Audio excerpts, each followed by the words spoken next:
अस्सलामुअलैकुम। मेरा नाम मोहम्मद मज़हर आज़म है और मैं डाउ मेडिकल कॉलेज में थर्ड ईयर MBBS का स्टूडेंट हूँ। So since you all were requesting sir एक वन शॉट सीरीज़ अपलोड करें, तो मैं उसी स्टार्ट करना चाह रहा हूँ। इस चैप्टर का शुरू का पार्ट ऑलरेडी अपलोडेड है 2 वीडियोज़ की फॉर्म में। First of all watch that, ठीक है। मतलब बेसिक्स हैं और वो वन शॉट की फॉर्म में नहीं थे।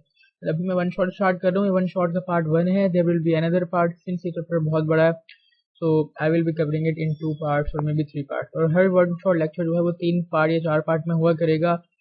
एक लेक्चर जो है वो मोस्ट प्रोबेबली 1.5 घंटे का या 1 घंटे का हुआ करेगा, ठीक है। चलिए स्टार्ट करते हैं नर्वस कोऑर्डिनेशन को। आज जो हमने टॉपिक का सिंस न्यूरॉन तक मैं पहले बता चुका हूँ कि न्यूरॉन क्या है और उसका स्ट्रक्चर क्या है। हल्का सा यहाँ रिवीजन कराऊंगा कि अगर न्यूरॉन बनाना चाहें तो न्यूरॉन इस तरह होता है कि एक उसकी होती है सेल बॉडी, फिर एक लंबा सा ऐसा एक फाइबर होता है जो उसकी साइटोप्लाज्म से एक्सटेंड कर रहा होता है। फिर यहाँ पर उसकी एंडिंग होती है जो इस तरह बनाई जाती है नॉर्मली, और यहाँ पर लगी होती हैं बहुत सारी डेंड्राइट्स, ठीक है। डेंड्राइट्स क्या है? डेंड्राइट्स मैंने कहा था कि ये वो स्ट्रक्चर है हमारे न्यूरॉन का जो कि सिग्नल को रिसीव करता है कि जब भी कोई इन्फॉर्मेशन या कोई रिसेप्टर सेंस करता है ना, तो वो इन्फॉर्मेशन इसको दी जाती है। तो यहाँ पर सिग्नल रिसीव होता है, फिर ये सिग्नल आगे अंदर की तरफ भेजता है। यहाँ पर नीसल सब्सटेंस होती है जो कि प्रोटीन बनाती है। फिर यहाँ पर जो है जब वो सिग्नल अंदर आता है तो यहाँ पर इस पॉइंट पर ये पॉइंट कहलाता है एक्सॉन हिलक। बेसिकली एक्सॉन हिलक जो है ये वो एरिया है जहाँ पे action potential in neuron can be generated. यहाँ पर एक्शन पोटेंशियल जनरेट होता है। ये पूरा पार्ट जो यहाँ से लेके यहाँ तक है इसको हम कहते हैं एक्सॉन। और एक्सॉन एक फाइबर है जो एक्सटेंड करता है हमारी सेल बॉडी या सोमा से। फिर एक्सॉन के ऊपर हमने पढ़ा था कि एक्सॉन के ऊपर इस तरह यहाँ पर की जाती है माइलिनेशन। ये माइलिनेशन कौन करता है? ये माइलिनेशन करता है शॉन सेल। माइलिनेशन क्या? अभी माइलिनेशन का मतलब एक माइलिन शीट बनाई जाती है, कवरिंग होती है यहाँ पर, तो इसको इंसुलेट कर रही होती है, ठीक है। माइलिन शीट एक कवरिंग है जो इसको इंसुलेट कर रही होती है। इसका काम क्या है आगे मैं डिस्कस भी करूंगा, बट चलो बता देता हूँ। माइलिन शीट से 2 काम होते हैं। नंबर 1, एक तो इसको इंसुलेट कर देता है बाहर के सिग्नल से, ठीक है। और दूसरा काम क्या है? ये स्पीड को बढ़ा देता है। वो बेसिकली नर्व फाइबर जिसके ऊपर माइलिन शीट नहीं होती ना, उसकी स्पीड कम होती है, और माइलिन शीट की वजह से स्पीड जो है ना वो नर्व इम्पल्स की या सिग्नल की 150 मीटर पर सेकंड तक चली जाती है। और ये MCQ का पॉइंट है। अच्छा, यहाँ पर माइलिन शीट है, यहाँ पर माइलिन शीट है। देखो मैंने यहाँ पर कुछ भी नहीं बनाया। ये वो एरिया जहाँ पर कोई माइलिन शीट नहीं है, दिस पार्ट, ठीक है, ग्रीन वन, और ये वाला पार्ट भी जहाँ पे माइलिन शीट नहीं है, इसको हम कहते हैं नॉड ऑफ रेनवायर। क्या कहते हैं? Node of Ranvier. और node of Ranvier is the area between 2 myelin sheath और it is lacking myelin sheath. तो यहाँ पर बेसिकली है जो कंडक्शन है जनरेट हो सकती है। जनरेशन क्या है, मतलब कंडक्शन क्या है, ये सब मैं आज के लेक्चर में डिटेल में बताऊंगा। तो ये एक हल्का सा ओवरव्यू था। फिर अच्छा होता क्या, एक न्यूरॉन जो है फिर आगे या तो किसी और न्यूरॉन के साथ कनेक्ट होगा, एक न्यूरॉन जो है वो आगे जाकर किसी और न्यूरॉन के साथ कनेक्ट होगा कि यहाँ एक और न्यूरॉन होगा, उसके डेंड्राइट्स होंगे। जो डेंड्राइट्स होंगे वो यहाँ से यहाँ पर पैदा होने वाले सिग्नल को एक्सेप्ट करेंगे, और बेसिकली यहाँ दोबारा एक्सॉन होगा और दोबारा नर्व एंडिंग। देखो अब यहाँ पर जो इलेक्ट्रिकल से एक जो इन्फॉर्मेशन आती है ना आपके पास स्टिमुलस की फॉर्म में, बेसिकली वो ट्रेवल करती है इलेक्ट्रिकल सिग्नल की फॉर्म में। जो इन्फॉर्मेशन हमारे पास आती है, कोई भी स्टिमुलाई के बाहर किसी ने आपको टच किया, फील किया, वो जो इन्फॉर्मेशन यहाँ से आगे ट्रेवल करती है वो हमारे पास एक इलेक्ट्रिकल सिग्नल या इलेक्ट्रोकेमिकल सिग्नल की फॉर्म में ट्रेवल करती है। सर क्या मतलब है इस इलेक्ट्रिकल सिग्नल का, इलेक्ट्रोकेमिकल सिग्नल का? अच्छा लिसन, बेसिकली मैं अभी ना पूरा ओवरव्यू दे रहा हूँ डिटेल में ना, तकरीबन it will be a lengthy overview. उसके बाद मैं रीडिंग करवाऊंगा, तो मैं कोशिश कर रहा हूँ मैं ना बेसिकली इस ओवरव्यू में हर पॉइंट कवर कर लूंगा। सो अगर आप बुक रीडिंग देखना चाहते हो तो यू कैन वॉच दैट, ताकि अगर कोई पॉइंट मिस भी हो जाए उसमें कवर हो जाए। वरना इंशाल्लाह जो भी कॉन्सेप्ट है, जो भी सारी बातें हैं, मैं यहाँ कवर कर दूंगा, ठीक है। सो सबसे पहले जो इलेक्ट्रोकेमिकल सिग्नल की बात कर रहा हूँ वो किस चीज़ के लिए है, पहले मैं उसका नाम लिख देता हूँ। Basically I am here talking about nerve impulse, ठीक है, यही हमारा टॉपिक है आज का। और इसके साथ एक और टॉपिक भी है साइनेप्स का, उसको भी मैं पढ़ाऊंगा। What basically is nerve impulse, ठीक है। देखो जो नर्व इम्पल्स है ना हमारे पास, ठीक, नर्व इम्पल्स वो एक तरह का हमारे पास इलेक्ट्रोकेमिकल सिग्नल है। It is a form of electrochemical signal. यहाँ पर मैंने 2 वर्ड यूज किए हैं, electro and chemical. Electrochemical signal क्यों है? देखो इलेक्ट्रोकेमिकल सिग्नल का मतलब है कि नर्व इम्पल्स एक इलेक्ट्रोकेमिकल सिग्नल है। यानी नर्व इम्पल्स बेसिकली है क्या यार? नर्व इम्पल्स एक इन्फॉर्मेशन है। नर्व इम्पल्स एक इन्फॉर्मेशन है जो आप कहाँ से हासिल करते हो? जो स्टिमुलस वाली होती है कि कोई चेंज आया आपके एनवायरनमेंट में, तो उसको किसी रिसेप्टर ने रिसीव किया, और मैंने कहा था रिसेप्टर क्या होते हैं, रिसेप्टर जो होते थे हमारे पास रिसेप्टर्स, ठीक है, वो हमारे पास होते थे special neuronal cell, special neuron ही होती थी वो हमारे पास, जो कि सिग्नल रिसीव करती थी। वो जो इन्फॉर्मेशन होती है, जो स्टिमुलस होता है, वो ट्रेवल करता है एक न्यूरॉन से लेके दूसरे न्यूरॉन तक, ठीक है, या एक न्यूरॉन से लेके किसी ग्लैंड तक, या एक न्यूरॉन से लेके किसी मसल तक, या फिर एक न्यूरॉन से लेके आपके सेंट्रल नर्वस सिस्टम तक। ये जो इन्फॉर्मेशन, जो स्टिमुलस की इन्फॉर्मेशन ट्रेवल करती है एक न्यूरॉन से दूसरे न्यूरॉन, या एक न्यूरॉन से हमारे ग्लैंड तक डायरेक्टली, या न्यूरॉन टू मसल, या न्यूरॉन टू आपका सेंट्रल नर्वस सिस्टम, इसको नर्व इम्पल्स कहते हैं। Nerve impulse is a form of information which was basically carried here by stimulus, and it traveled from one neuron to another neuron or one neuron to central nervous system in form of electrochemical signal। यहाँ पर मैंने word use किया है electrochemical signal. इसका मतलब क्या है? Electrochemical signal का मतलब है जो हमारी इंफॉर्मेशन है वो एक इलेक्ट्रिकल करंट की फॉर्म में ट्रेवल करती है। तो सर केमिकल का मतलब क्या है? केमिकल का मतलब है, देखो ये एक न्यूरॉन है, ये इन्फॉर्मेशन लेके जा रहा था, न्यूरॉन के अंदर इन्फॉर्मेशन ट्रेवल करती है इलेक्ट्रिकल सिग्नल की फॉर्म में, फिर आती है नर्व एंडिंग। अब न्यूरॉन यहाँ पर ये खत्म हो गई। अब बेसिकली इसने अभी भी स्टिल बहुत दूर इन्फॉर्मेशन लेके जानी है। अगर एक न्यूरॉन छोटी है और उसने इन्फॉर्मेशन आगे बहुत आगे तक लेके जानी है, तो पता है न्यूरॉन क्या करती है? न्यूरॉन आगे फर्दर कनेक्शन बना लेती है एक और न्यूरॉन या एक और नर्व सेल के साथ। यहाँ होंगे डेंड्राइट्स, ठीक है, फिर दोबारा एक्सॉन टर्मिनल। सो सिंस एक न्यूरॉन ने दूसरे न्यूरॉन के साथ कनेक्शन बनाया है, तो यहाँ तक जो है सिग्नल ट्रेवल कर रहा था इलेक्ट्रिकल सिग्नल की फॉर्म में, बट यहाँ पर देखो बीच में आ गया है गैप, यहाँ पर इलेक्ट्रिकल सिग्नल पास नहीं हो सकता, गैप है, ठीक है। इस गैप में अब ये वाली इन्फॉर्मेशन आगे तो पहुंचानी है, राइट। सिंस यहाँ पर इलेक्ट्रिकल सिग्नल यहाँ पर डायरेक्ट कनेक्शन में नहीं है ये दो न्यूरॉन, तो इलेक्ट्रिकल सिग्नल जो है यहाँ पर बेसिकली एक केमिकल रिलीज करवाएगा। उस इलेक्ट्रिकल सिग्नल की वजह से एक केमिकल रिलीज होगा जिसको हम कहते हैं न्यूरोट्रांसमीटर। न्यूरोट्रांसमीटर आपका एक केमिकल मैसेंजर होता है जो बेसिकली कहाँ पर रिलीज होता है? इन नर्व एंडिंग के ऊपर। नर्व एंडिंग को हम एक्सॉन टर्मिनल भी कहते थे। अब यहाँ पर सिग्नल न्यूरोट्रांसमीटर यहाँ बेसिकली ना एक सिनेप्टिक वेसिकल होती है, छोटी छोटी मेम्ब्रेन के अंदर बंद होता है। तो जैसे ही वो इलेक्ट्रिकल सिग्नल आता है ना यहाँ पर, वो इसको रिलीज करवा देता है, फिर वो यहाँ पर रिलीज होके आगे आ जाता है, और फिर वो नर्व जो न्यूरोट्रांसमीटर है वो आगे के डेंड्राइट्स और फिर आखिर में इस न्यूरॉन की मेम्ब्रेन न्यूरोलिमा पे जाके लग जाता है। न्यूरोलिमा पे लग जाता है तो उस न्यूरोट्रांसमीटर की वजह से इस हमारे न्यूरॉन के अंदर भी इलेक्ट्रिकल सिग्नल जनरेट हो जाता है, जो फिर आगे ट्रेवल करता है। इमेजिन करो अब बहुत सारे न्यूरॉन को ट्रेवल करने के बाद वो पहुंच गया है हमारे, ये जो सिग्नल था, दिस सिग्नल वाज अबाउट कि सर के ब्रेन को बताना था कि किसी चीज ने टच किया है, तो फिर आखिर में ये न्यूरॉन हमारे ब्रेन तक पहुंच जाएगी, ठीक है। तो ब्रेन तक पहुंच जाएगी तो फिर ये ब्रेन को सिग्नल दे देगी कि भाई किसी ने मुझे टच किया है, तो फिर ब्रेन जो है उसको एनालाइज करेगा कि कैसा टच है, डैमेजिंग तो नहीं है, वगैरह वगैरह, और सारी इन्फॉर्मेशन पहुंचेगी। तो ये जो सिग्नल है इलेक्ट्रोकेमिकल सिग्नल, ये इस तरह ट्रेवल करता है एक न्यूरॉन से दूसरा न्यूरॉन। अच्छा, ये जो एक न्यूरॉन और दूसरे न्यूरॉन के बीच में कनेक्शन बना है इसको हम साइनैप्स कहते हैं, ठीक है। ये भी हमारा आज का टॉपिक होगा आगे, मैंने हल्का सा बता देता हूँ इसको क्या कहते हैं, साइनैप्स कहते हैं। और साइनैप्स क्या होता है? एक जंक्शन होता है between one neuron and another neuron, या फिर one neuron and another gland, या फिर one neuron and another muscle. ये हमारे पास होता है हमारा इलेक्ट्रिकल साइनैप्स, ठीक है। अच्छा, आगे मैं बात करूंगा बेसिकली नर्व इम्पल्स की बात कर ली। नर्व इम्पल्स एक सिग्नल है जो इलेक्ट्रोकेमिकल सिग्नल की फॉर्म में ट्रेवल करता है एक जगह से दूसरी जगह, ठीक है, और ये इन्फॉर्मेशन को पहुंचाने के लिए काम आता है। फिर हमारे पास था जनरेशन ऑफ नर्व इम्पल्स। कि जो नर्व इम्पल्स है ये जनरेट कैसे होती है, सिग्नल जनरेट कैसे होता है। Basically generation of nerve impulse पढ़ने से पहले आपको आइडिया होना चाहिए एक मेम्ब्रेन पोटेंशियल का, ठीक है। मेम्ब्रेन पोटेंशियल का आइडिया होना बहुत जरूरी है। पहले डिस्कस करते हैं हम इस मेम्ब्रेन पोटेंशियल को कि व्हाट बेसिकली इज यहाँ पर मेम्ब्रेन पोटेंशियल।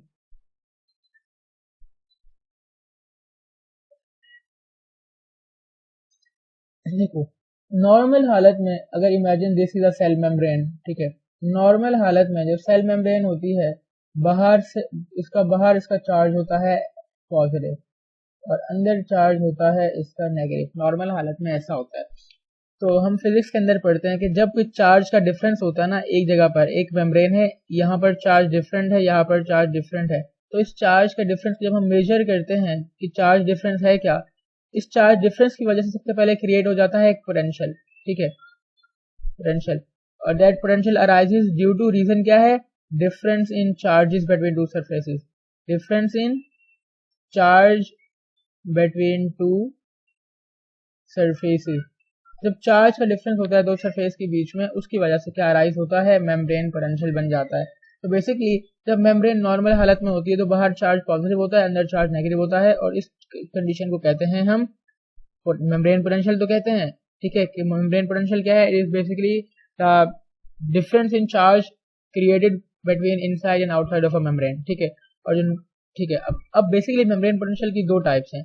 एक है हमारे पास RMP, that is resting membrane potential, और दूसरी है हमारे पास action potential. Resting membrane potential है और एक है एक्शन पोटेंशियल। तो जनरेशन के लिए इन दो टॉपिक्स को, यानी कि रेस्टिंग मेम्ब्रेन पोटेंशियल को और एक्शन पोटेंशियल को पढ़ना भी हमारे पास जरूरी है। सबसे पहले मैं बात करता हूँ रेस्टिंग मेम्ब्रेन पोटेंशियल की। बहुत इंपॉर्टेंट टॉपिक है, यहाँ से भर भर के एमसीक्यूज आते हैं, ठीक है। और मैं जो जो यहाँ बात बता रहा हूँ, हर बात यहाँ पर एमसीक्यू की है, हर बात, ठीक है। इसीलिए मैं इसको अलग पढ़ाने का सोचा कि पहले यहाँ पढ़ाता हूँ फिर रीडिंग करवाऊंगा, ताकि कोई पॉइंट अगर यहाँ मिस हो जाएगा मैं वहाँ कवर करा दूंगा। अच्छा, सबसे पहले हम बात करते हैं रेस्टिंग मेम्ब्रेन पोटेंशियल की, यानी कि RMP। What is resting membrane potential? जो रेस्टिंग मेम्ब्रेन पोटेंशियल है हमारे पास, ठीक है, it is a membrane potential. क्या? ओके भाई, मेम्ब्रेन पोटेंशियल है। और मेम्ब्रेन पोटेंशियल क्या है, मैंने पहले बता दिया कि बेसिकली ये पोटेंशियल होता है, ये वो वोल्टेज होता है which arises due to charge difference between two surfaces. तो जो मेम्ब्रेन पोटेंशियल है, द मेम्ब्रेन पोटेंशियल उस वक्त when the cell is at rest, जब cell is at rest, basically इसको किसी चीज ने टच नहीं किया, यानी कि वहां पर no stimulus is available. When the cell is at rest and no stimulus is available, उस वक्त जो पोटेंशियल होती है वो कहलाती है रेस्टिंग मेम्ब्रेन पोटेंशियल। इसकी वैल्यू कितनी है, -70 से लेके -75 millivolt. You have to learn this. अंदर का चार्ज है ये नेगेटिव है, ठीक है। रेस्टिंग मेम्ब्रेन पोटेंशियल है ये। तो resting membrane potential is a potential जो उस वक्त होती है when the cell is basically at rest, जब तक उसको कोई स्टिमुलस ने टच नहीं करता। सर, जो रेस्टिंग मेम्ब्रेन पोटेंशियल है आपने कहा कि उस वक्त होती है जब सेल एट रेस्ट होता है ना। ओके सर, ठीक है। तो ऐसा क्यों होता है कि -70 वैल्यू ही क्रिएट हो जाती है और अंदर की तरफ नेगेटिव हो जाती है, बाहर की तरफ पॉजिटिव हो जाती है? चलें इस बात को हम अभी डिस्कस करते हैं कि क्यों जो पोटेंशियल है अंदर नेगेटिव है बाहर पॉजिटिव है, यानी अंदर -75 है तो बाहर +75 होगा, ठीक है।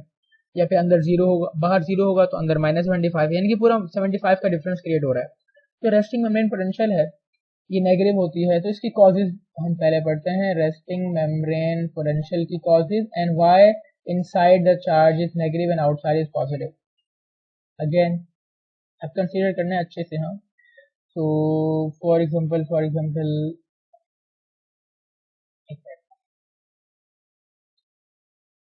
इमेजिन करना है हमने यहाँ पर एक हमारी मेम्ब्रेन बन रही है, ये हमारे पास एक मेम्ब्रेन है। इस मेम्ब्रेन के ऊपर कुछ चैनल लगा रहा हूँ, ये चैनल है, ये चैनल है, इसके दो पार्ट हैं, ठीक है। और अब एक चैनल ये है, अब वन विद रेड,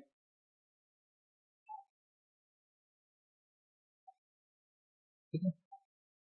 और इसके साथ साथ यहाँ पर भी चैनल मौजूद होंगे। तो जो मैंने ये चैनल बनाए हैं ब्लू वाले, ये सोडियम का है, ये वाला भी सोडियम का है, ये वाला है पोटेशियम का, ठीक है। एक काम करता हूँ, मैं इसको ग्रीन कर देता हूँ, ग्रीन एक सिग्नल देगा हमें कि ग्रीन मैंने क्यों किया, इसकी वजह ये जो सोडियम और पोटेशियम वाला चैनल है, यानी कि सोडियम आयन और पोटेशियम आयन को कंट्रोल करेगा, ये बेसिकली हमारे पास ATP को यूज किया करेगा। मैं आगे इसको डिटेल में डिस्कस करूंगा ऐसा क्या होगा, ठीक है। सोडियम पोटेशियम ATP वाला चैनल है ये सोडियम जो है ये लीकी चैनल है। लीकी चैनल वो होता है यार जो हर वक्त खुला रहेगा, ठीक है। और ये जो दो चैनल हैं ये पोटेशियम के हैं, ये भी पोटेशियम का चैनल है, ये भी पोटेशियम का चैनल है, और ये दोनों भी लीकी पोटेशियम के चैनल है, ठीक है। अच्छा, डिस्कस करते हैं कि why resting membrane potential is negative. ऐसा क्या होता है जिसकी वजह से नेगेटिव होता है और उसकी वैल्यू नेगेटिव में आती है? सबसे पहले रेस्टिंग मेम्ब्रेन पोटेंशियल, इसकी वैल्यू है -70 से लेके -75 मिली वोल्ट, राइट। अब जब ये वैल्यू है हमारे पास, अंदर नेगेटिव चार्ज होता है एक्सेस में, इसका रीजन क्या है? इसका रीजन है हमारे पास, देखो कि हमारे पास फॉर एग्जांपल नॉर्मली होता क्या है, नॉर्मली ये होता है कि जो हमारी सेल मेम्ब्रेन है ना, उसका जो सेल मेम्ब्रेन में जो पोटेशियम आयन है, जो पोटेशियम के आयन है वो इनसाइड ज्यादा होते हैं। नॉर्मली पोटेशियम आयन की कंसंट्रेशन इनसाइड ज्यादा होती है, और कितनी होती है? 30 टाइम्स मोर इनसाइड। एमसीक्यू का पॉइंट। जो सोडियम आयन है, मैंने यहाँ पर दो आयन शो किए ना, सोडियम पोटेशियम, इस सोडियम आयन की कंसंट्रेशन ज्यादा होती है आउटसाइड। अंदर भी है लेकिन ज्यादा कहाँ पर है? आउटसाइड। पोटेशियम बाहर भी है लेकिन बाहर कम है, अंदर 30 टाइम्स ज्यादा है। सोडियम आउटसाइड ज्यादा होता है। कितना ज्यादा होता है? 10 टाइम्स ज्यादा होता है। फिर हमने क्या पढ़ा है? तो जब कोई चीज जहां पर ज्यादा होती है वो यहाँ से मूव करती है बाहर की तरफ, तो जो पोटेशियम होता है उसके अंदर टेंडेंसी होती है कि वो यहाँ से लीव करे। तो नॉर्मल हालत के अंदर जब सेल रेस्ट पर होता है ना बेटा, तो हमारे जो लीकी चैनल होते हैं वो हमेशा खुले होते हैं। ठीक है, तो ये सोडियम चैनल हर वक्त खुला रहेगा, ये पोटेशियम के दो चैनल भी हर वक्त खुले रहेंगे। अच्छा, ये जो चैनल है ये भी पोटेशियम का है, बट ये वोल्टेज वाला है। वोल्टेज वाले का मतलब क्या है बताऊंगा। और ये चैनल एक हमारे पास सोडियम का है, ये हमारे पास है दोबारा वोल्टेज वाला। यानी कि ये वोल्टेज, जब एक खास वोल्टेज होगा तो ये दोनों चैनल खुलेंगे। जब ये खुलेंगे ना तो ये कुछ खतरनाक कहानी लाएंगे हमारे पास। ठीक है, सो बाहर अंदर पोटेशियम ज्यादा है, बाहर सोडियम ज्यादा है, तो होगा क्या? जब रिएक्शन बेसिकली हमारे पास स्टार्ट होगा, या when the cell is basically at rest, तो अंदर पोटेशियम बाहर है और अंदर पोटेशियम ज्यादा है, और बाहर क्या ज्यादा है हमारे पास? बाहर ज्यादा है हमारे पास सोडियम। तो पोटेशियम चाहेगा कि मैं अंदर से बाहर लीक करके जाऊं, ऐसा ही है ना। तो अगर पोटेशियम चाहेगा कि मैं अंदर से बाहर लीक करके जाऊं, तो क्या होगा? पोटेशियम बाहर जाना स्टार्ट कर देगा। ठीक है सर, सोडियम भी तो बाहर ज्यादा, वो भी अंदर आना स्टार्ट करेगा। यस, तो पोटेशियम लीकी चैनल और सोडियम लीकी चैनल के थ्रू सोडियम और पोटेशियम अंदर बाहर आना शुरू हो जाएंगे। लेकिन यहाँ पर देखो, मैंने सोडियम का लीकी एक चैनल बनाया है और पोटेशियम के मैंने दो बनाए, ये शो करने के लिए कि नॉर्मल जो हमारी सेल मेम्ब्रेन होती है ना, वहां पर पोटेशियम लीकी चैनल ज्यादा होते हैं, सोडियम लीकी चैनल कम होते हैं। तो जो पोटेशियम अंदर 30 टाइम ज्यादा था वो ज्यादा बाहर लीक करना स्टार्ट कर देता है। अंदर पोटेशियम का चार्ज होता है बेटा पॉजिटिव, तो पॉजिटिव चार्ज पोटेशियम का बाहर जाना शुरू कर देगा। अगर पॉजिटिव चार्ज पोटेशियम का बाहर जाना शुरू कर देता है, तो इससे क्या होगा? जो अंदर की पॉजिटिविटी थी वो कम होना शुरू हो जाएगी। तो मैं एक तरीके से कह सकता हूँ कि यार अंदर नेगेटिविटी क्रिएट होना शुरू हो जाएगी। तो एक काम ये होगा कि पोटेशियम के लीक करने की वजह से नेगेटिविटी क्रिएट होना स्टार्ट हो जाती है। एक पॉइंट हमें ये मिल गया। दूसरा पॉइंट क्या है? दूसरा पॉइंट ये है कि सोडियम बाहर ज्यादा है सर, वो भी तो अंदर आएगा अगर पोटेशियम बाहर जा रहा है। सोडियम अंदर आएगा बट कम आता है, सोडियम कम अंदर आता है, पोटेशियम ज्यादा बाहर जाता है, जिसकी वजह से नेगेटिविटी क्रिएट हो जाती है। तो एक रीजन ये था कि सोडियम पोटेशियम लीकी चैनल होते हैं, सोडियम पोटेशियम लीकी चैनल ज्यादा होते हैं, जिसकी वजह से ज्यादा लीकेज हो रहा होता है।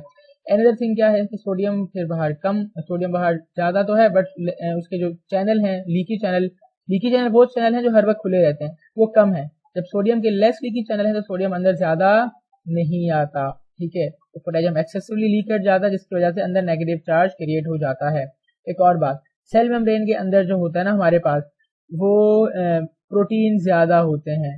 जब प्रोटीन ज्यादा होते हैं तो इनके जो नेगेटिवली चार्ज अमाइनो एसिड होते हैं उनकी वजह से चार्ज नेगेटिव हो जाता है। और अंदर सल्फेट आयन ज्यादा होते हैं नेगेटिव वाले, और अंदर जो है हमारे पास फॉस्फेट आयन भी ज्यादा होते हैं। ठीक है, तो सल्फेट आयन, फॉस्फेट आयन, ये सारे आयन जब अंदर ज्यादा हैं तो इनकी वजह से भी हमारे पास नेगेटिविटी क्रिएट हो जाएगी एक्सेस में।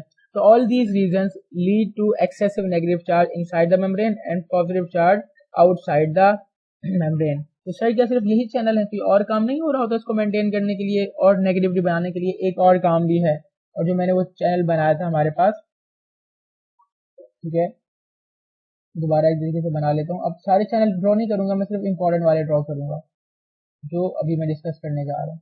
ठीक है, ये हमारे पास है बड़ा चैनल जो मैंने बनाया था, जो शो कर रहा था हमारे पास सोडियम पोटेशियम दोनों को।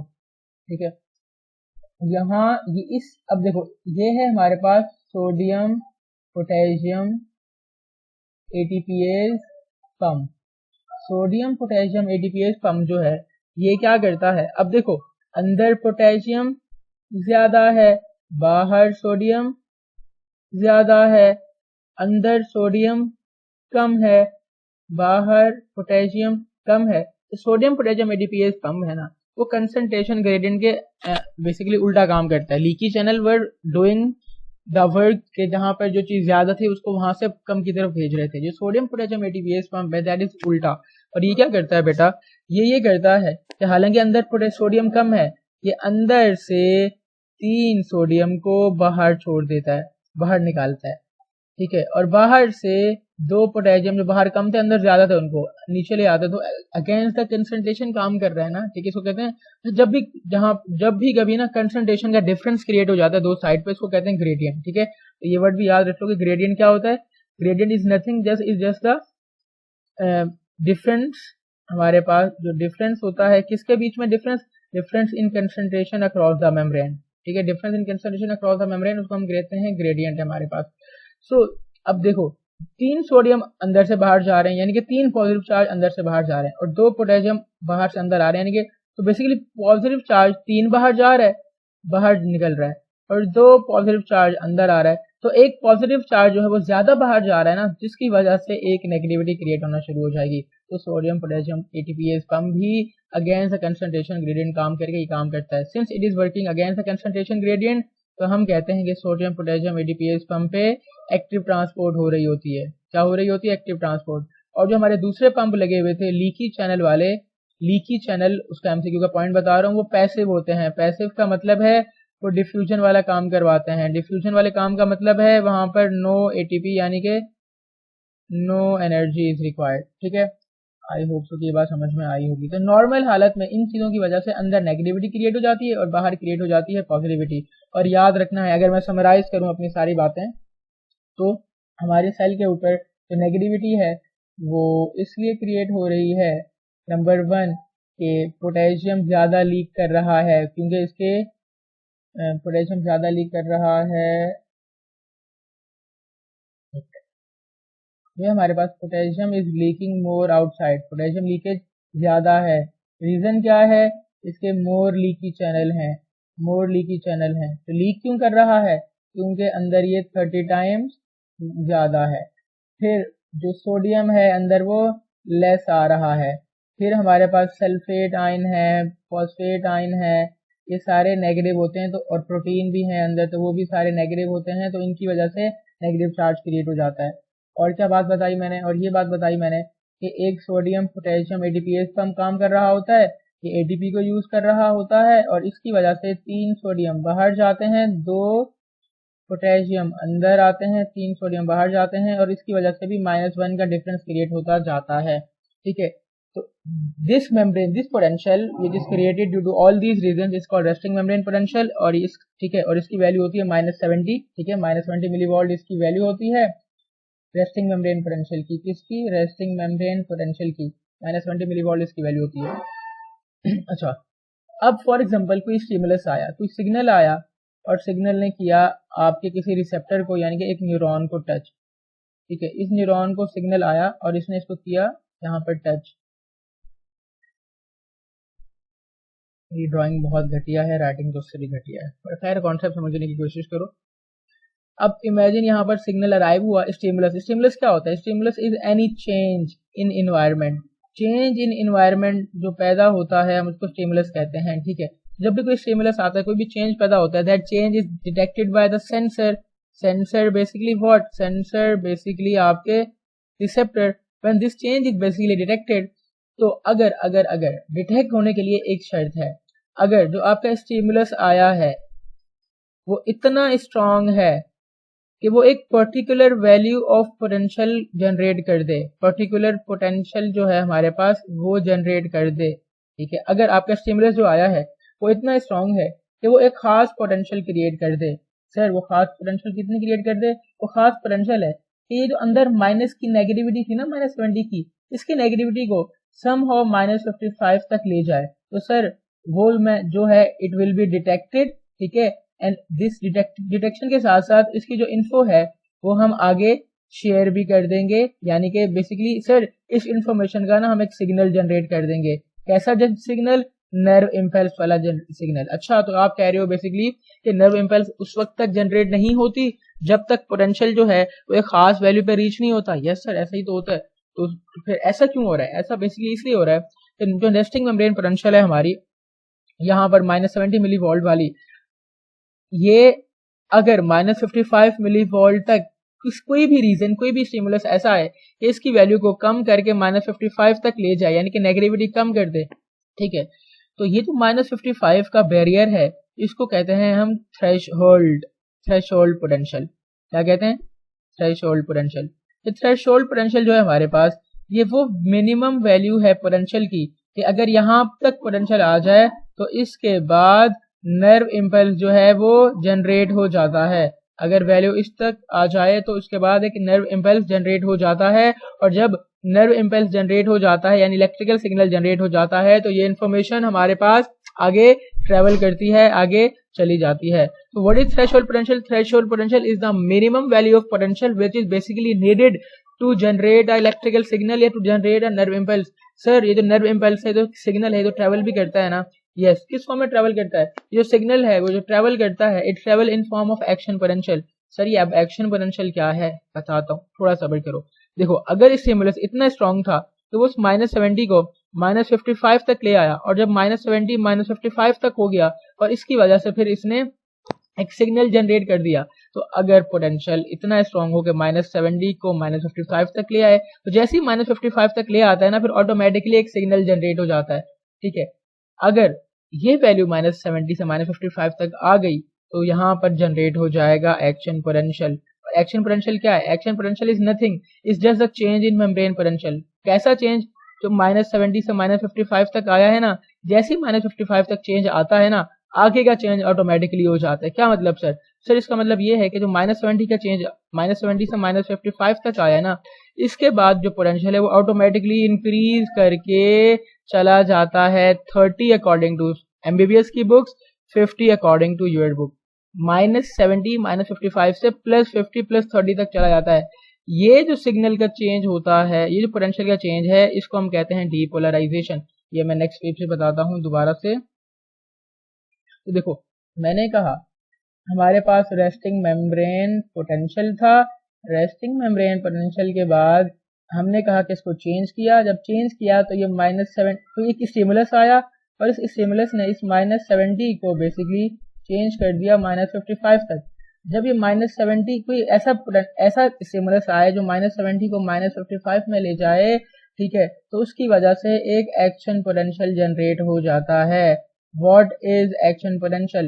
Action potential is nothing, is just the change in membrane potential, बल्कि रैपिड चेंज, फौरन आने वाला चेंज है मेम्ब्रेन पोटेंशियल में, ठीक है सर। सिर्फ चेंज आ जाएगा बस। ये चेंज जो आएगा, ये आएगा फॉर एग्जांपल इस मेम्ब्रेन के इस टुकड़े में, ठीक है, मेम्ब्रेन पोटेंशियल का चेंज आ रहा है इस टुकड़े में, ठीक है। यहाँ पर फॉर एग्जांपल यहाँ से लेके यहाँ तक एक चेंज आया। जब यहाँ से लेके यहाँ तक चेंज आ जाएगा ना, तो यहाँ पर एक सिग्नल जनरेट हो जाएगा, जो फिर जो इन्फॉर्मेशन थी वो यहाँ से यहाँ तक ट्रेवल करेगी। तो आगे कैसे ट्रेवल करेगी? यहाँ पर दोबारा, अब इसकी पॉजिटिव, यहाँ पर दोबारा मेम्ब्रेन पोटेंशियल जनरेट होगा, एक्शन पोटेंशियल, और यहाँ पर फिर इन्फॉर्मेशन ट्रेवल करेगी, फिर दोबारा यहाँ पर जनरेट होगा। तो बेसिकली जो मैं सारी बात कर रहा हूँ, एक्शन पोटेंशियल की बात कर रहा हूँ, अब उसको मैं समझाता हूँ वो क्या है, ताकि आप दोनों को कनेक्ट कर पाओ फिर। तो अगर आपका स्टिमुलस इतना काबिल है कि वो -70 से -55 तक ले जाए, तो इस स्टिमुलस को मैं कहता हूँ थ्रेशोल्ड स्टिमुलस। और -70 और ये जो -55 वाली पोटेंशियल की वैल्यू है, इसको मैं कहता हूँ थ्रेशोल्ड पोटेंशियल। ये क्या है? थ्रेशोल्ड पोटेंशियल है। और ये जो सिग्नल है, जो स्टिमुलस है, जो इतना काबिल है कि -70 को -55 तक ले जाए, इसको मैं कहता हूँ थ्रेशोल्ड स्टिमुलस। जैसे थ्रेशोल्ड स्टिमुलस मिलता है, वहां पर जनरेट हो जाता है एक्शन पोटेंशियल। एक्शन पोटेंशियल के जनरेट होने के लिए कुछ शर्तें हैं। एक्शन पोटेंशियल क्या है? एक्शन पोटेंशियल जब जनरेट होता है तो उसके 3 कंपोनेंट हैं बेटा, उसके बल्कि 2 कंपोनेंट हैं, ठीक है, जो हमने पढ़ने हैं। सबसे पहले हमारे पास अगर ये ग्राफ बनाऊं और समझो यहाँ पर है -70, पहले जब मेम्ब्रेन थी हमारी, उसका पोटेंशियल -70 था, वो रेस्ट पर थी। अगर यहाँ डायग्राम भी बनाना चाहूँ उसकी, तो अंदर माइनस है, बाहर प्लस था, नॉर्मल पहले ऐसा था, ठीक है। जैसे ही कोई सिग्नल आया, उस सिग्नल की वजह से वैल्यू पहुंची -55 तक। वैल्यू जैसे ही बेटा -55 तक पहुंची ना, तो यानी कि उसने थोड़ी सी पॉजिटिविटी लाया, तो -70 से जो वैल्यू थी वो यहाँ समझो यहाँ पर -55 है, वैल्यू थी पोटेंशियल की वो -25 से बढ़ के -55 तक हो गई। तो जैसे ही -55 तक होती है ना, एक काम होता है, और वो एक काम क्या होता है, जैसे ही वैल्यू -55 तक पहुंचती है थ्रेशोल्ड स्टिमुलस की वजह से फौरन से वहां पर सोडियम के वोल्टेज गेटेड चैनल जो मेम्ब्रेन के ऊपर लगे होते हैं वो खुल जाते हैं। MCQ का पॉइंट, ठीक है। तो जैसे ही -55 पे पहुंचती है सोडियम के वोल्टेज गेटेड चैनल खुल जाते हैं। सर लीकी चैनल तो पहले खुले हुए थे, इसके खुलने से क्या फर्क पड़ता है? बेटा इसके खुलने से बहुत फर्क पड़ता है। अब वो फर्क क्या होता है? इसके खुलने से ये होता है, ये जो -55 की वैल्यू थी ना, और पहले सोडियम लीकी के थ्रू बहुत कम आ रहा था, अब जैसे ही सोडियम के वोल्टेज गेटेड चैनल खुलते हैं ना, तो इस वोल्टेज, जब भी कोई भी वोल्टेज गेटेड चैनल खुलेगा ना, ये बहुत रैपिड होते हैं, और इनके खुलने की वजह से, फॉर एग्जांपल सोडियम के वोल्टेज गेटेड के खुलने की वजह से सोडियम बाहर जो 10 टाइम्स ज्यादा था भर भर कर अंदर आ जाता है। जब अंदर आ जाता है तो अंदर पॉजिटिव चार्ज आ गया मेम्ब्रेन के, तो फिर क्या होता है, दिस चार्ज चेंज इनटू अंदर अब मोर पॉजिटिविटी क्रिएट होना शुरू हो जाती है और बाहर नेगेटिविटी क्रिएट होना शुरू हो जाती है। सर क्यों हो रहा है ऐसा? क्योंकि सोडियम जो बाहर बहुत ज्यादा था वो सारा अंदर आ रहा है। अब अंदर आ रहा है तो ग्राफ की वैल्यू इस तरह ऊपर चली जाती है और ये पहुंच जाती है 50 मिली वोल्ट तक। -70 पहले पहुंचा -55 तक ड्यू टू थ्रेशोल्ड स्टिमुलस। अगर स्टिमुलस इतना पावरफुल था कि वो थ्रेशोल्ड पोटेंशियल यानी -55 तक ले गया, तो जैसे ही वो -55 तक लेके जाता है उसके बाद ऑटोमेटिकली सोडियम के वोल्टेज गेटेड चैनल खुल जाते हैं और पोटेंशियल बढ़ के पहुंच जाता है 50 वोल्ट तक, +50 मिली वोल्ट तक। जैसे ही बेटा पोटेंशियल यहाँ पर पहुंचता है ना +50 मिली वोल्ट तक, MCQ के पॉइंट बता रहा हूँ सारे के सारे, तो जैसे ही +50 मिली वोल्ट तक पहुंचता है, यहाँ पे सोडियम के जो वोल्टेज गेटेड चैनल थे वो फौरन से हो जाते हैं बंद। तो 50 मिली वोल्ट पर सोडियम के चैनल हो जाते हैं क्लोज। कौन से वाले? सिर्फ वोल्टेज वाले, लीकी खुले रहते हैं हमेशा। अच्छा, जैसे ही 55 पे पहुंचता है सोडियम के तो हो जाते हैं क्लोज, लेकिन जैसे यहाँ पर पहुंचता है कहाँ पर, +50 मिली वोल्ट तक, यहाँ पर पोटेशियम के जो वोल्टेज वाले थे वो खुल जाते हैं। क्यों खुल जाते हैं? अरे मेम्ब्रेन को पता चल जाता है कि मेरे अंदर एकदम से किसी ने मेरी जो पोलैरिटी है वो चेंज कर दी है, मैं अंदर से पहले नेगेटिव थी, मुझे किसी ने पॉजिटिव बना दिया। तो अब मेम्ब्रेन क्या करती है, मेम्ब्रेन कहती है कि यार नहीं, मुझे दोबारा अपनी पुरानी हालत में जाना है, दोबारा मुझे अपनी मेम्ब्रेन पोटेंशियल में जाना है जो कि मुझे पसंद है। तो फिर वो क्या करता है, जैसे ही इस वैल्यू पे पहुंचता है तो यहाँ पर पोटेशियम के वोल्टेज वाले चैनल खुल जाते हैं। जब खुल जाते हैं तो सिंस पोटेशियम अंदर ज्यादा होता है तो पोटेशियम भर के बाहर जाना शुरू हो जाता है, और जो वैल्यू थी किसकी, इस वोल्टेज की जो +50 तक पहुंच चुकी थी वो दोबारा कम होना शुरू हो जाती है और वो पहुंच जाती है -70 मिली वोल्ट तक, यानी कि रेस्टिंग मेम्ब्रेन पोटेंशियल पे पहुंच गई, काम हमारा आसान हो गया। यस, लेकिन एक बात याद रखना, ये वोल्टेज सोडियम के खुलने की वजह से अब पहले जो नॉर्मली सोडियम बाहर ज्यादा हुआ करता था, अब सोडियम अंदर ज्यादा है। अच्छा, ये पार्ट जिसमें वैल्यू -55 से इंक्रीज हुई है +50 तक due to opening of sodium channel, इस चीज को हम कहते हैं depolarisation. Depolarisation is justly the change in membrane potential from negative inside, जो थी normally, to become positive inside and negative outside. इसको हम कहते हैं डीपोलराइजेशन। और ये किस वजह से होती है? सोडियम के वोल्टेज गेटेड चैनल खुलने की वजह से। फिर जैसे ही ये यहाँ पर पहुंचती है ना, तो पोटेशियम के वोल्टेज गेटेड चैनल खुल जाते हैं, पोटेशियम बाहर लीक कर जाता है। तो अब जब डीपोलराइजेशन हो चुकी थी ना, उस वक्त एक काम हुआ था, जब हमारे पास डीपोलराइजेशन हो गई है, तो डीपोलराइजेशन खुलने के बाद हुआ ये है कि हमारी मेम्ब्रेन के अंदर सोडियम ज्यादा है अब, ठीक है, और बाहर सोडियम लेस है, बाहर जो सोडियम है वो लेस है। अब जैसे डीपोलराइजेशन का ग्राफ मैंने कहा ना कि वो हमारा पहुंचता है इस पार्ट पर, ठीक है, यहाँ पर, तो यहाँ पर हमारे पास क्या खुल जाते हैं, पोटेशियम वोल्टेज हो जाता है ओपन, पोटेशियम के वोल्टेज गेटेड चैनल हो जाते हैं ओपन, और सोडियम का जो वोल्टेज गेटेड चैनल है वो हो जाता है क्लोज। तो अब ज्यादा सोडियम अंदर नहीं आएगा, जितना सोडियम अंदर आना था वो आ चुका है। जैसे ही पोटेशियम का वोल्टेज गेटेड खुलता है, तो जैसे क्योंकि अंदर पहले पोटेशियम ज्यादा था, तो इस वोल्टेज के वाले गेटेड चैनल के खुलने की वजह से पोटेशियम भर के बाहर चला जाता है। अब बाहर हो जाता है पोटेशियम ज्यादा, अंदर हो जाता है पोटेशियम कम। सो बेसिकली नॉर्मल हालत के अंदर क्या होता है, नॉर्मल हालत के अंदर होता है पोटेशियम ज्यादा, बाहर होता है सोडियम ज्यादा।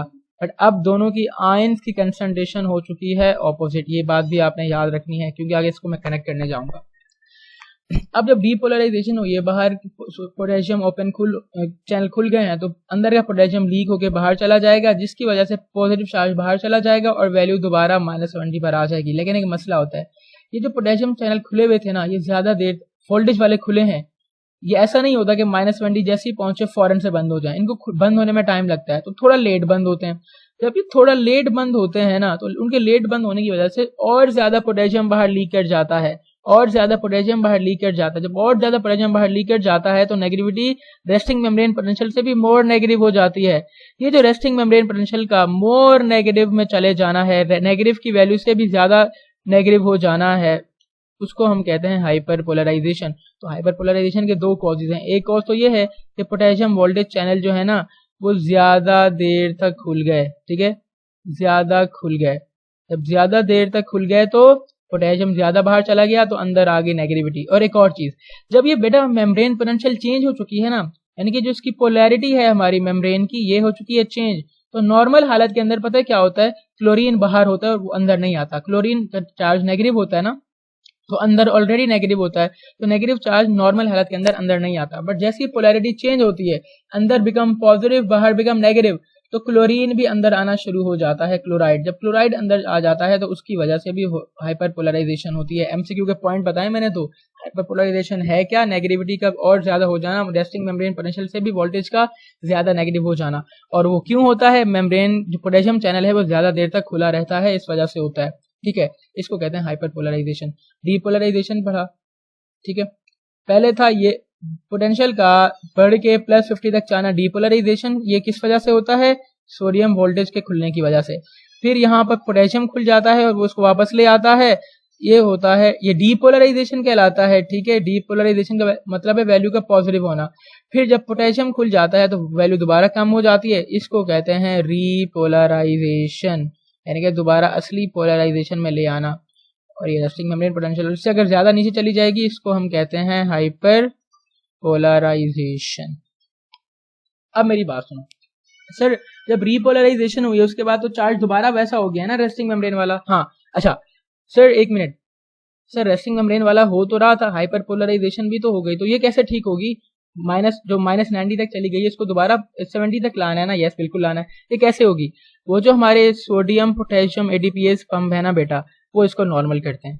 Hyper polarisation is then corrected by sodium potassium ATPase pump और पोटेशियम की लीकी चैनल, ये सारी चीजें मिलके हाइपर पोलराइजेशन को ठीक करती हैं, ठीक है। सर एक और बात बताएं, नॉर्मल हालत के अंदर तो ऐसा होता है कि ये मेम्ब्रेन है और मेम्ब्रेन के अंदर हमारे पास जो सोडियम है वो अंदर कम होता था, बाहर सोडियम ज्यादा होता था, अंदर पोटेशियम ज्यादा होता था, बाहर पोटेशियम कम होता था। बट अब जो सिनेरियो क्रिएट हुआ है वो तो उल्टा है सर। अब तो ये कहानी है कि हमारे पास जो सोडियम है वो अंदर ज्यादा है, पोटेशियम जो है वो बाहर ज्यादा है। ये तो मसला है ना। हाँ सर मसला तो है, लेकिन अब रेस्टिंग मेम्ब्रेन पोटेंशियल भी तो हो गई है ना दोबारा, वो -70 पर तो आ गए हैं, तो क्या मसला है, ठीक है इसको ऐसे रहने देते हैं और दोबारा एक काम करते हैं, एक और सिग्नल आता है, उस सिग्नल को कहते हैं कि तुम क्या करो, इसकी पोलैरिटी चेंज कर दो। ऐसे ही होना चाहिए ना, मतलब कि तुम सिग्नल आए और वो दोबारा एक्शन पोटेंशियल यानी कि नर्व इम्पल्स जनरेट कर दे। इस हालत में नहीं, ऐसा नहीं होगा। क्यों नहीं होगा बेटा, क्योंकि अब आयंस की जो कंसंट्रेशन है ना वो ऑपोजिट हो चुकी है। जो नॉर्मली जो अंदर ज्यादा होती थी वो बाहर ज्यादा है, तो इस आयंस की कंसंट्रेशन को भी बैलेंस करना जरूरी है।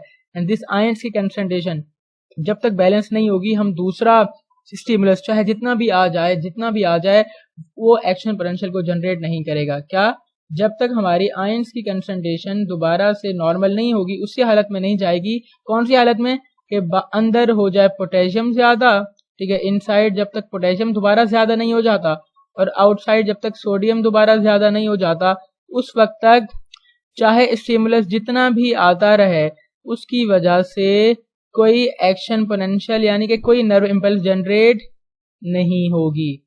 ये टाइम जिसमें स्टिमुलस आता रहे और एक्शन पोटेंशियल जनरेट नहीं होती, क्योंकि आयंस की कंसंट्रेशन जो है वो डिस्टर्ब हो चुकी होती है। इस कंडीशन को कहते हैं एमसीक्यू का point, refractory period. Refractory period is that period during which second जो है वो एक्शन पोटेंशियल जनरेट नहीं हो सकती, और इसकी ड्यूरेशन होती है 2 मिलीसेकंड। ये भी एमसीक्यू का पॉइंट है। बात समझ में आई? तो हमने पढ़ा तो नॉर्मली क्या होता है, ये डीपोलराइजेशन, फिर रीपोलराइजेशन, ये हाइपरपोलराइजेशन, दोबारा नॉर्मल हालत में आ जाना। फिर रिफ्रैक्टरी पीरियड 2 मिलीसेकंड तक चलेगा, फिर दोबारा जब आयंस की कंसंट्रेशन बैलेंस हो जाएगी ना, सर किस वजह से दोबारा ठीक हो जाती है, आपके सोडियम पोटेशियम एडीपीएस पंप और आपके पोटेशियम के जो लीकी चैनल हैं कौन से, पोटेशियम वाले, ये इसको दोबारा ठीक कर लेते हैं। ओके सर, समझ आ गया। फिर दोबारा सिग्नल आएगा, फिर दोबारा वही कहानी, डीपोलराइजेशन और रीपोलराइजेशन। ये जो कंटिन्यूस मेम्ब्रेन का डीपोलराइजेशन, डीपोलराइज होना है, फिर रीपोलराइज होना है, फिर दोबारा डीपोलराइज होना है और रीपोलराइजेशन है, इसी को हम कहते हैं एक्शन पोटेंशियल। जो एक्शन पोटेंशियल है वो एक मेम्ब्रेन के ऊपर, जो एक्शन पोटेंशियल है हमारे पास, वो एक मेम्ब्रेन के ऊपर पहले यहाँ जनरेट, अगर मेम्ब्रेन ऐसी जा रही है मेरी फॉर एग्जांपल, तो पहले यहाँ एक्शन पोटेंशियल जनरेट होगा, फिर दोबारा रेस्ट पर, फिर दोबारा जनरेट होगा, फिर दोबारा रेस्ट पर, दोबारा जनरेट होगा, फिर दोबारा रेस्ट पर। तो इस तरह कंटिन्यूस एक्शन पोटेंशियल जनरेट होता जाएगा। कि आपकी बुक में बहुत लंबा टॉपिक है, इसीलिए मैंने बहुत टाइम लिया इस पर। बस हम तकरीबन एंड पर आ गए हैं, 2-3 बातें बतानी है, फिर हम इसके बाद रीडिंग स्टार्ट कर देंगे, ठीक है। अच्छा, एक और बात सर, एक्शन पोटेंशियल क्या है, जो कंटिन्यूस मेम्ब्रेन पोटेंशियल के अंदर चेंज आ रहा है, कंटिन्यूस जो चेंज हो रही है वो बार बार, इसको हम कह रहे हैं हमारे पास ये एक्शन पोटेंशियल है। और ये कैसे हो रही है, ये पहले यहाँ पर होती है, ये पहले यहाँ पर होती है, फिर कम हो जाती है, फिर दोबारा होती है कम, दोबारा कम, दोबारा कम, यानी कि पूरी मेम्ब्रेन के ऊपर ये कंटिन्यूस है। ठीक है, बिल्कुल ऐसा है। अब हम एक चीज पढ़ने जा रहे हैं, देखो स्पीड, जो नर्व इम्पल्स पैदा हो रही है, इसकी स्पीड किस पे डिपेंड करती है, इसकी स्पीड डिपेंड करती है डायमीटर के ऊपर। अगर डायमीटर बेटा ज्यादा होगा ना आपकी ये नर्व का, तो उसके अंदर गैप ज्यादा होगा, तो जो इलेक्ट्रिकल सिग्नल है वो आराम से यहाँ पर ट्रेवल करता जाएगा, उसको किसी रेजिस्टेंस का सामना नहीं करना पड़ेगा। आप फिजिक्स के अंदर पढ़ते हो, अगर रेजिस्टेंस कम होती है, यानी कि अगर डायमीटर ज्यादा होता है, रेजिस्टेंस कम होती है, जिसकी वजह से इलेक्ट्रिकल करंट तेजी से ट्रेवल करता है, स्पीड ज्यादा होती है, तो डायमीटर हमारे वेसल का ज्यादा होगा तो स्पीड ज्यादा होगी। तो नॉर्मल डायमीटर वाले वेसल होती है ना, नॉर्मल नर्व जो होती है, नॉर्मल न्यूरॉन, जो छोटी न्यूरॉन होती है, स्मॉल न्यूरॉन, उनकी स्पीड होती है कोई सेंटीमीटर पर सेकेंड। और जो बड़ी वाली होती है ना एक्सॉन, जिनका डायमीटर बड़ा होता है, उनकी स्पीड तकरीबन 100 मीटर पर सेकेंड होती है। ये एमसीक्यू का पॉइंट है। तो डायमीटर बढ़ाओगे तो नर्व इम्पल्स की स्पीड बढ़ जाएगी। एक और बात, ये जो हम माइलिन शीट के बारे में पढ़ा था कि सर अगर माइलिन शीट की कवरिंग होती है तो उससे भी स्पीड बढ़ जाती है। यस सर, बढ़ जाती है। तो अगर आपके एक्सॉन के ऊपर माइलिन शीट भी चढ़ी हुई है तो उसकी स्पीड भी हमारी ज्यादा होगी। सर थोड़ा इसके बारे में बताएंगे, ऐसे क्यों होगा, ऐसा क्यों होता है बेटा? ये ऐसा इसलिए होता है, देखो यहाँ पर अगर यहाँ पर कोई माइलिन शीट नहीं थी तो एक्शन पोटेंशियल को ना बार बार पैदा होना पड़ रहा था, बार बार मेम्ब्रेन को अपनी पोलैरिटी चेंज करनी पड़ रही थी। वो जब बार बार चेंज करनी पड़ रही थी ना, और लगातार करनी पड़ रही थी, तो इसमें उसको टाइम लगता है अपनी मेम्ब्रेन की पोलैरिटी बार बार चेंज करने में, कंटिन्यूस एक्शन पोटेंशियल जनरेट करने में, कंटिन्यूसली डीपोलराइज रीपोलराइज होने में। पर जब माइलिन शीट होती है ना बेटा, तो जहां पर ये माइलिन शीट मौजूद होती है वहां पर एक्शन पोटेंशियल जनरेट नहीं होता। लेकिन ये जो नोड ऑफ रेनवायर वाले रीजन होते हैं हमारे पास, जो ये वाले एरियाज होते हैं नोड ऑफ रेनवायर वाले, यहाँ पर एक्शन पोटेंशियल जनरेट हो रहा होता है। तो बेसिकली यहाँ पर एक्शन पोटेंशियल जनरेट हुआ, यहाँ तक गया, यहाँ पर उसकी जरूरत नहीं थी जनरेट होने की। तो जो आयंस जो थे ना, कुछ आयंस, अब देखो एक बात समझना यहाँ जरूरी है, कंफ्यूज ना हो कि अब यहाँ पर जो समझो माइलिनेशन है वो यहाँ पर जनरेट नहीं हो सकता बाहर से। क्यों नहीं हो सकता? या देखो जो एक्स्ट्रा सेलुलर फ्लूइड है ना, अगर वो आपके एक्सॉन की मेम्ब्रेन यानी एक्सोलीमा के साथ कनेक्ट में आएगा ना, तभी वो बेसिकली बाहर के आयंस को अंदर भेज सकता है, अंदर वाले बाहर जा सकते हैं, जिससे एक्शन पोटेंशियल जनरेट होगा। और ये काम नोड ऑफ रेनवायर पे आराम से हो जाता है। और ये जो माइलिन शीट वाला रीजन है ना, दिस रीजन, यहाँ पर ये माइलिन शीट की कवरिंग है, इंसुलेशन है, तो यहाँ पर आयंस अंदर बाहर नहीं आ सकते, तो यहाँ पर एक्शन पोटेंशियल जनरेट नहीं होगा। तो सर फिर यहाँ आगे एक्शन पोटेंशियल को हमने मेम्ब्रेन के आगे भी तो लेके जाना था ना, हमारा एक्शन पोटेंशियल मेम्ब्रेन के आगे की तरफ जाता है। यस सर, तो ये कैसे होगा? जब यहाँ पर एक्शन पोटेंशियल जनरेट हो जाएगा, अंदर पॉजिटिविटी आ जाएगी ना, तो इसकी पॉजिटिविटी थोड़ी यहाँ पर चली जाएगी। जब इसकी पॉजिटिविटी थोड़ी यहाँ पर चली जाएगी ना, तो वो -70 को -55 तक ले आएगी, फिर फौरन से यहाँ एक्शन पोटेंशियल जनरेट हो जाएगा। फिर दोबारा माइलिन शीट आ जाएगी, दोबारा यहाँ पे पॉजिटिविटी अंदर से थोड़ी इस साइड पे चली जाएगी, दोबारा -70 को -55 थ्रेशोल्ड पर ले आएगी, फिर दोबारा से पॉजिटिविटी इनसाइड क्रिएट हो जाएगी और बाहर नेगेटिविटी, दोबारा एक्शन पोटेंशियल। तो यहाँ पर एक्शन पोटेंशियल जो है वो ट्रेवल कर रहा है वन नोड ऑफ रेनवायर से दूसरे नोड ऑफ रेनवायर तक। ऐसी कंडक्शन को हम कहते हैं सॉल्टेटरी कंडक्शन, जिसमें एक्शन पोटेंशियल जंप करता है एक नोड ऑफ रेनवायर से दूसरे नोड ऑफ रेनवायर तक। और सॉल्टेटरी कंडक्शन सिर्फ होती है उन फाइबर्स पे जिनकी माइलिनेशन हो चुकी होती है। ठीक है, तो स्टूडेंट्स ये हमारे पास नर्व इम्पल्स का पूरा टॉपिक था। अब लास्ट टॉपिक है छोटा सा, ठीक है, जो कि हमारे पास है रिलेटेड टू साइनेप्स। हम पहले उस साइनेप्स को कवर करते हैं और साइनेप्स को कवर करने के बाद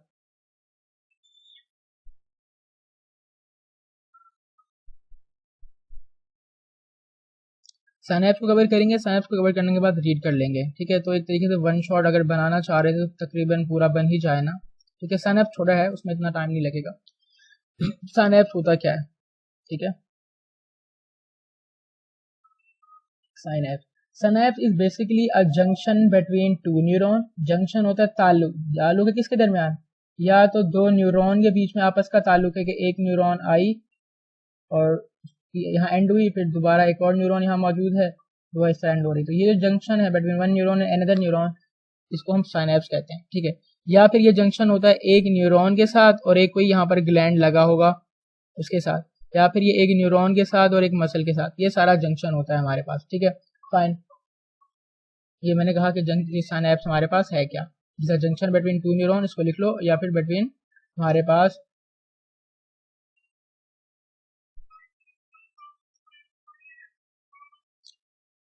अच्छा सिनेप्स जंक्शन है। सिनेप्स हमारे पास बेटा दो तरह के होते हैं, सिनेप्स हमारे पास दो तरह के होते हैं, वो पढ़ते हैं, फिर सिनेप्स का स्ट्रक्चर भी पढ़ेंगे।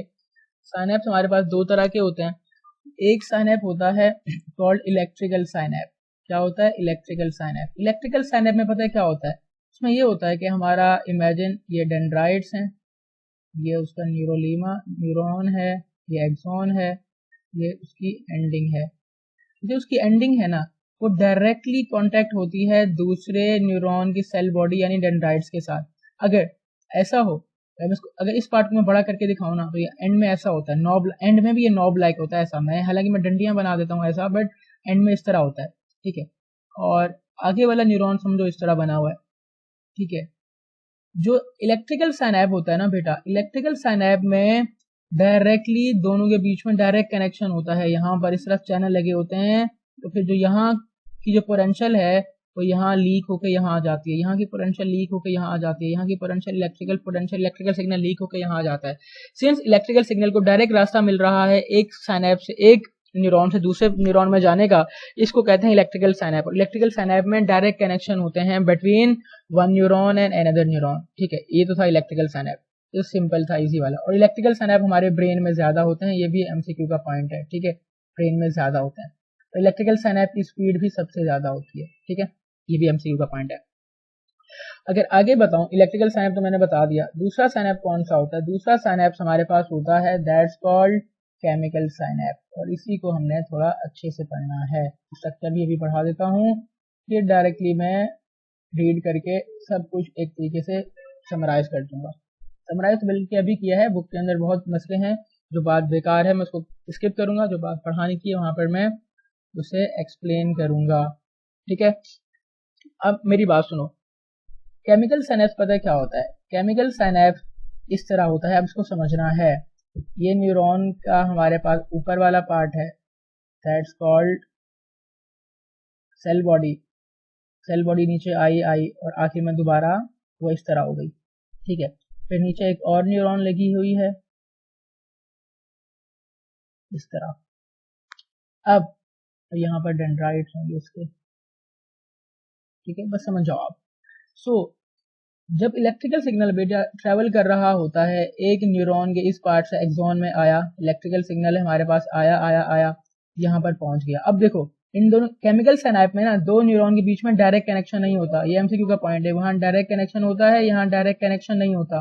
तो सर जब डायरेक्ट कनेक्शन नहीं है, तो जब बिजली अगर पास करनी है तो दोनों तारें आपस में कनेक्टेड होनी चाहिए ना, तब जाके इलेक्ट्रिकल सिग्नल ट्रेवल करेगा। Yes sir, that's the reason हमने नर्व इम्पल्स को इलेक्ट्रोकेमिकल सिग्नल कहा था, कि वो सिर्फ इलेक्ट्रिकल नहीं होता, कभी कभी उसको केमिकल का भी सहारा लेना पड़ जाता है। तो जब भी यहाँ पर बेसिकली एक्शन पोटेंशियल जो है ना, देखो जो नर्व इम्पल्स है वो यहाँ से ट्रेवल कर रही है न्यूरॉन के अंदर यहाँ तक। ठीक है, जब नर्व इम्पल्स यहाँ ट्रेवल कर रही है in form of action potential, तो जब हमारे पास एक्शन पोटेंशियल आता है कहाँ के ऊपर, हमारा एक्शन पोटेंशियल जैसे ही आता है नर्व एंडिंग के ऊपर, तो हमारी नर्व एंडिंग है यहाँ पर ना छोटी छोटी इस तरह की वेसाइकल्स होती हैं। वेसाइकल्स क्या होता है यार? एक मेम्ब्रेन होती है, उसके अंदर यहाँ न्यूरोट्रांसमीटर बंद होता है।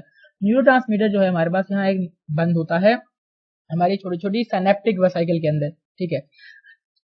अब जब यहाँ पर एक्शन पोटेंशियल जनरेट होता है ना, तो एक्शन पोटेंशियल के जनरेट होने की वजह से यहाँ पर डीपोलराइजेशन हो जाती है, राइट। इस एरिया पर जब यहाँ पर डीपोलराइजेशन बेटा हो जाती है ना, तो बाहर का कैल्शियम निकल के आ जाता है अंदर। तो बाहर का कैल्शियम इस एंड ऑफ नर्व यानी कि नर्व एंडिंग पर आ जाता है, एक्सॉन टर्मिनल के अंदर आ जाता है। कैल्शियम हमारे इस सेल के अंदर घुस गया, like that, inside here, it's inside here. अब जब ये यहाँ अंदर आ गया है, बल्कि इसको थोड़ा डार्क बनाता हूँ, ये कैल्शियम यहाँ पर आ गया। जैसे कैल्शियम आता है ना, तो पता है कैल्शियम देखो पहले एक्शन पोटेंशियल आया, एक्शन पोटेंशियल की वजह से डीपोलराइजेशन हुई नर्व एंडिंग पर। जब डीपोलराइजेशन हुई, डीपोलराइजेशन की वजह से कैल्शियम अंदर आ गया। ये सपोर्टेड मूवमेंट में मैंने पढ़ाया। जैसे ही कैल्शियम अंदर आता है, तो कैल्शियम पता है क्या कहता है, कैल्शियम कहता है न्यूरोट्रांसमीटर वाली वेसिकल को कि तुम जाओ इस मेम्ब्रेन के साथ फ्यूज हो जाओ। फिर क्या होता है, अगर मैं इसको इस तरफ बड़ा करके दिखाऊं ना, तो जो ये न्यूरोट्रांसमीटर वाली वेसिकल्स थी वो यहाँ आकर इसके साथ फ्यूज कर जाती हैं, ठीक है। कैल्शियम के इन्फ्लक्स की एक्शन पोटेंशियल, उसकी वजह से डीपोलराइजेशन, कैल्शियम अंदर आता है और सिनेप्टिक वेसिकल यहाँ पर बेसिकली इसके साथ चिपक जाती हैं। जब वो यहाँ पर चिपक जाती हैं यहाँ पर इसके साथ, तो फिर क्या होता है, वो यहाँ से खुल जाती हैं और अपना न्यूरोट्रांसमीटर बाहर रिलीज कर देती हैं।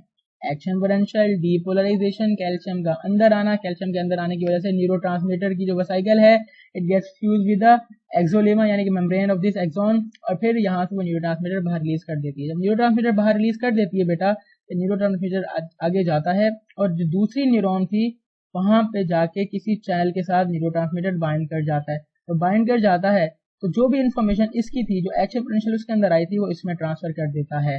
दैट्स बिकॉज ऑफ न्यूरोट्रांसमीटर एक केमिकल है, केमिकल मैसेंजर है, जो बेसिकली हमारे पास नर्व इंपल्स को एक जगह से दूसरी जगह पर लेके जाने के लिए काम आ रहा है। फाइन, और क्या होता है इसमें, ये काम तो हो गया, कुछ और भी तो होता होगा। यस, अब जो न्यूरोट्रांसमीटर है इसने इन्फॉर्मेशन यहाँ दे दी। इमेजिन करो ये न्यूरोट्रांसमीटर इन्फॉर्मेशन देने के बाद यहाँ रहे, यहाँ वापस जाए नहीं, यहाँ चिपका रहे। अगर चिपका रहेगा तो जो एक ही इन्फॉर्मेशन थी ना कि भाई किसी ने टच किया है, वो बार बार इसको मिलती रहेगी और आपका हाथ बार बार मूव करता रहेगा। यानी कि इस न्यूरॉन से अगर किसी मसल को आगे सिग्नल मिलेगा ना, तो मसल कॉन्ट्रैक्ट करेगी। तो इमेजिन करो वो सिग्नल बार बार मिल रहे हैं और वो आपके हाथ की मूवमेंट बार बार हो रही है, मूवमेंट रुक ही नहीं रही। और किसी को बीमारी होती है कि उसके हाथ के झटके लगना स्टार्ट हो जाते हैं और वो लगते रहते हैं, बार बार लगते रहते हैं। क्यों लगते रहते हैं? क्योंकि जो न्यूरोट्रांसमीटर था ये इसके ऊपर बाइंड करके रखता है भाई। तो बेसिकली अगर न्यूरोट्रांसमीटर इसके साथ बाइंड करके रखेगा ना, तो बार बार एक्शन पोटेंशियल इसके अंदर जनरेट होती रहेगी और उसी एक ही नर्व इंपल्स वाली जो पहले आई थी ना, उसी की वजह से बार बार होती रहेगी। दैट्स एब्नॉर्मैलिटी। बेटा देखो, इन्फॉर्मेशन चेंज भी तो होनी है, तो अगर इन्फॉर्मेशन चेंज होनी है, हमारी नर्व इंपल्स भी चेंज होनी चाहिए। तो उसके लिए जरूरी है कि जो न्यूरोट्रांसमीटर एक दफा इन्फॉर्मेशन दे देता है ना, इसको हम वापस से या तो अंदर उठा लें या फिर डिलीट कर दे। तो ऐसा ही होता है, तो न्यूरोट्रांसमीटर होता है, इसको खत्म करने के बहुत से तरीके होते हैं। यहाँ पर हमारे पास कुछ एंजाइम होते हैं, ठीक है, वो क्या करते हैं, इस न्यूरोट्रांसमीटर को डिस्ट्रॉय कर देते हैं, या फिर हम क्या करते हैं, इस न्यूरोट्रांसमीटर को दोबारा इसके अंदर वापस एब्जॉर्ब कर लेते हैं। क्या कर लेते हैं? एब्जॉर्ब कर लेते हैं। अच्छा, एक और बात, ये जब सिनेप्टिक वेसिकल यहाँ फ्यूज हुई थी ना, उसके फ्यूज करने की वजह से जो न्यूरोट्रांसमीटर यहाँ से बाहर निकला था वो हुआ था एक्सोसाइटोसिस। एक्सोसाइटोसिस क्या होता है कि एक मेम्ब्रेन आपका वेसिकल आगे फ्यूज हो और वो अपना कंटेंट सेल के बाहर निकालते हैं, उसको हम कहते हैं एक्सोसाइटोसिस, ठीक है। फाइन, तो दैट्स हाउ न्यूरोट्रांसमीटर जो है इंफॉर्मेशन एक साइनैप से दूसरे साइनैप में ट्रांसफर करता है। इसके बाद फिर क्या हम करते हैं, हम न्यूरोट्रांसमीटर को या तो रीएब्जॉर्ब कर लेते हैं, ठीक है। कैसे कर लेंगे? एंडोसाइटोसिस। जिस तरह एक्सोसाइटोसिस में हम चीजें बाहर निकालते हैं, एंडोसाइटोसिस में हम पूरा इसको मेम्ब्रेन में कवर करके अंदर ले आते हैं, ठीक है। अब जो मैंने साइनैप्स बताया है, मैंने इसका काम तो बता दिया, अब इसके नाम बताना भी जरूरी है, ठीक है। तो ये वाली मेम्ब्रेन जो एक्सॉन टर्मिनल वाली होती है, इसको हम कहते हैं प्री साइनेप्टिक मेम्ब्रेन। तो एक्सॉन टर्मिनल जो है प्री साइनेप्टिक मेम्ब्रेन है और हमेशा न्यूरोट्रांसमीटर प्री साइनेप्टिक मेम्ब्रेन से रिलीज होता है, एमसीक्यू का। फिर न्यूरोट्रांसमीटर जहां पर जाके बाइंड करता है उसको हम कहते हैं पोस्ट साइनेप्टिक मेम्ब्रेन। क्या कहते हैं? Post synaptic membrane. I hope so ये बात समझ में आई होगी। अच्छा, ये हमारे पास न्यूरोट्रांसमीटर, ये साइनैप्स का टॉपिक भी खत्म होता है। अब एक टॉपिक है न्यूरोट्रांसमीटर्स का, वो भी हम यहाँ पर कवर कर लेते हैं। न्यूरोट्रांसमीटर्स, तो न्यूरोट्रांसमीटर हमारे पास एक केमिकल मैसेंजर है जो कि एक केमिकल साइनैप्स के ऊपर हमारे काम आता है, जो इलेक्ट्रिकल सिग्नल है उसको ट्रांसफर करता है एक न्यूरॉन से या तो दूसरी न्यूरॉन में, या फिर वही जो ये न्यूरोट्रांसमीटर जो था ना, वो आगे किसी ग्लैंड के साथ भी, ग्लैंड की मेम्ब्रेन के साथ जाकर भी बाइंड कर सकता है और उस ग्लैंड में से कोई हार्मोन वगैरह रिलीज करवा देगा। या फिर यही न्यूरोट्रांसमीटर आगे किसी मसल की मेम्ब्रेन के साथ भी जाके बाइंड कर लेगा, मसल के अंदर कैल्शियम डालेगा, जब कैल्शियम डालेगा we have learn that in subordinate movement के वो कॉन्ट्रैक्ट कर जाएगी। तो ये सारा काम करवाता है न्यूरोट्रांसमीटर। अब न्यूरोट्रांसमीटर हमारे पास दो तरह के होते हैं बेटा, ठीक है, एक होते हैं एक्साइटेटरी और एक होते हैं इनहिबिटरी। एक्साइटेटरी भी हैं, इनहिबिटरी भी हैं। एक्साइटेटरी क्या होते हैं? वो न्यूरोट्रांसमीटर जो आपकी दूसरी मेम्ब्रेन या दूसरी न्यूरॉन के अंदर जाएं और उस न्यूरॉन के अंदर एक्शन पोटेंशियल जनरेट कर दें, या उस न्यूरॉन की जो नॉर्मल पोटेंशियल है ना उसको पॉजिटिव कर दें। तो वो सारे न्यूरोट्रांसमीटर जो हमारी पोस्ट सिनेप्टिक मेम्ब्रेन की पोटेंशियल को पॉजिटिव कर दें, उसको डीपोलराइज कर दें या डीपोलराइज करने की कोशिश भी करें, उनको हम एक्साइटेटरी न्यूरोट्रांसमीटर कहते हैं। और फिर कुछ होते हैं इनहिबिटरी। इनहिबिटरी क्या करते हैं? तो दूसरी मेम्ब्रेन पर जाते हैं और उसकी जो नेगेटिविटी नॉर्मल, अब देखो नॉर्मली तो न्यूरॉन रेस्ट पर होगा, जब न्यूरोट्रांसमीटर इसके साथ बाइंड करेगा तब फिर अपना काम करना स्टार्ट करेगा ना। तो फिर नॉर्मली जो रेस्टिंग मेम्ब्रेन पोटेंशियल थी, अगर ये उसको मोर नेगेटिव करना स्टार्ट कर दें, यानी कि उसको हाइपर पोलराइजेशन की तरफ लेना स्टार्ट कर दें, उन न्यूरोट्रांसमीटर को कहते हैं इनहिबिटरी। तो एक्साइटेटरी वो हैं जो बेसिकली आगे नर्व इंपल्स जनरेट करेंगे, इलेक्ट्रिकल सिग्नल जनरेट करेंगे, ठीक है, और आगे वाला काम करवाएंगे। और इनहिबिटरी वो होते हैं जो इलेक्ट्रिकल सिग्नल आ रहा था ना, अब वो यहाँ न्यूरोट्रांसमीटर रिलीज होगा और आगे जाकर वो इसको बेसिकली इनहिबिट कर देंगे, इस न्यूरॉन को इनहिबिट कर देंगे, इस न्यूरॉन को आगे सिग्नल को ट्रांसफर ही नहीं करने देंगे।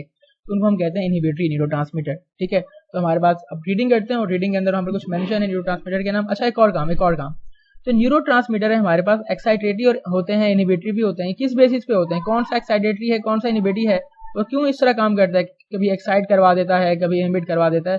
दो रीजन है। देखो, हो सकता है मेरा न्यूरोट्रांसमीटर एक ही हो। फॉर एग्जांपल हमारा एक सबसे कॉमन न्यूरोट्रांसमीटर होता है एसिटाइलकोलिन। एसिटाइलकोलिन हम ज्यादातर मसल के जंक्शन पे जाता है, यानी जब एक न्यूरॉन जो है वो दूसरी किसी मसल के साथ लगती है तो इस मसल के अंदर न्यूरोट्रांसमीटर जाता है और उसकी कॉन्ट्रैक्शन करवाता है। तो हमारी कॉन्ट्रैक्शन कराने के लिए न्यूरोट्रांसमीटर एसिटाइलकोलिन बहुत जरूरी है। फॉर एग्जांपल यहाँ पर मसल के अंदर न्यूरोट्रांसमीटर एसिटाइलकोलिन ने करा दी एक्शन पोटेंशियल जनरेट, ठीक है, बट वो, लेकिन यही सेम एसिटाइलकोलिन जाएगा और दूसरी न्यूरॉन को कर देगा इनहिबिट। ऐसा क्यों करेगा बेटा? इट डिपेंड्स ऑन सामने वाला रिसेप्टर्स कैसे हैं, या बेसिकली ये कौन से चैनल को जाके खोल रहा है।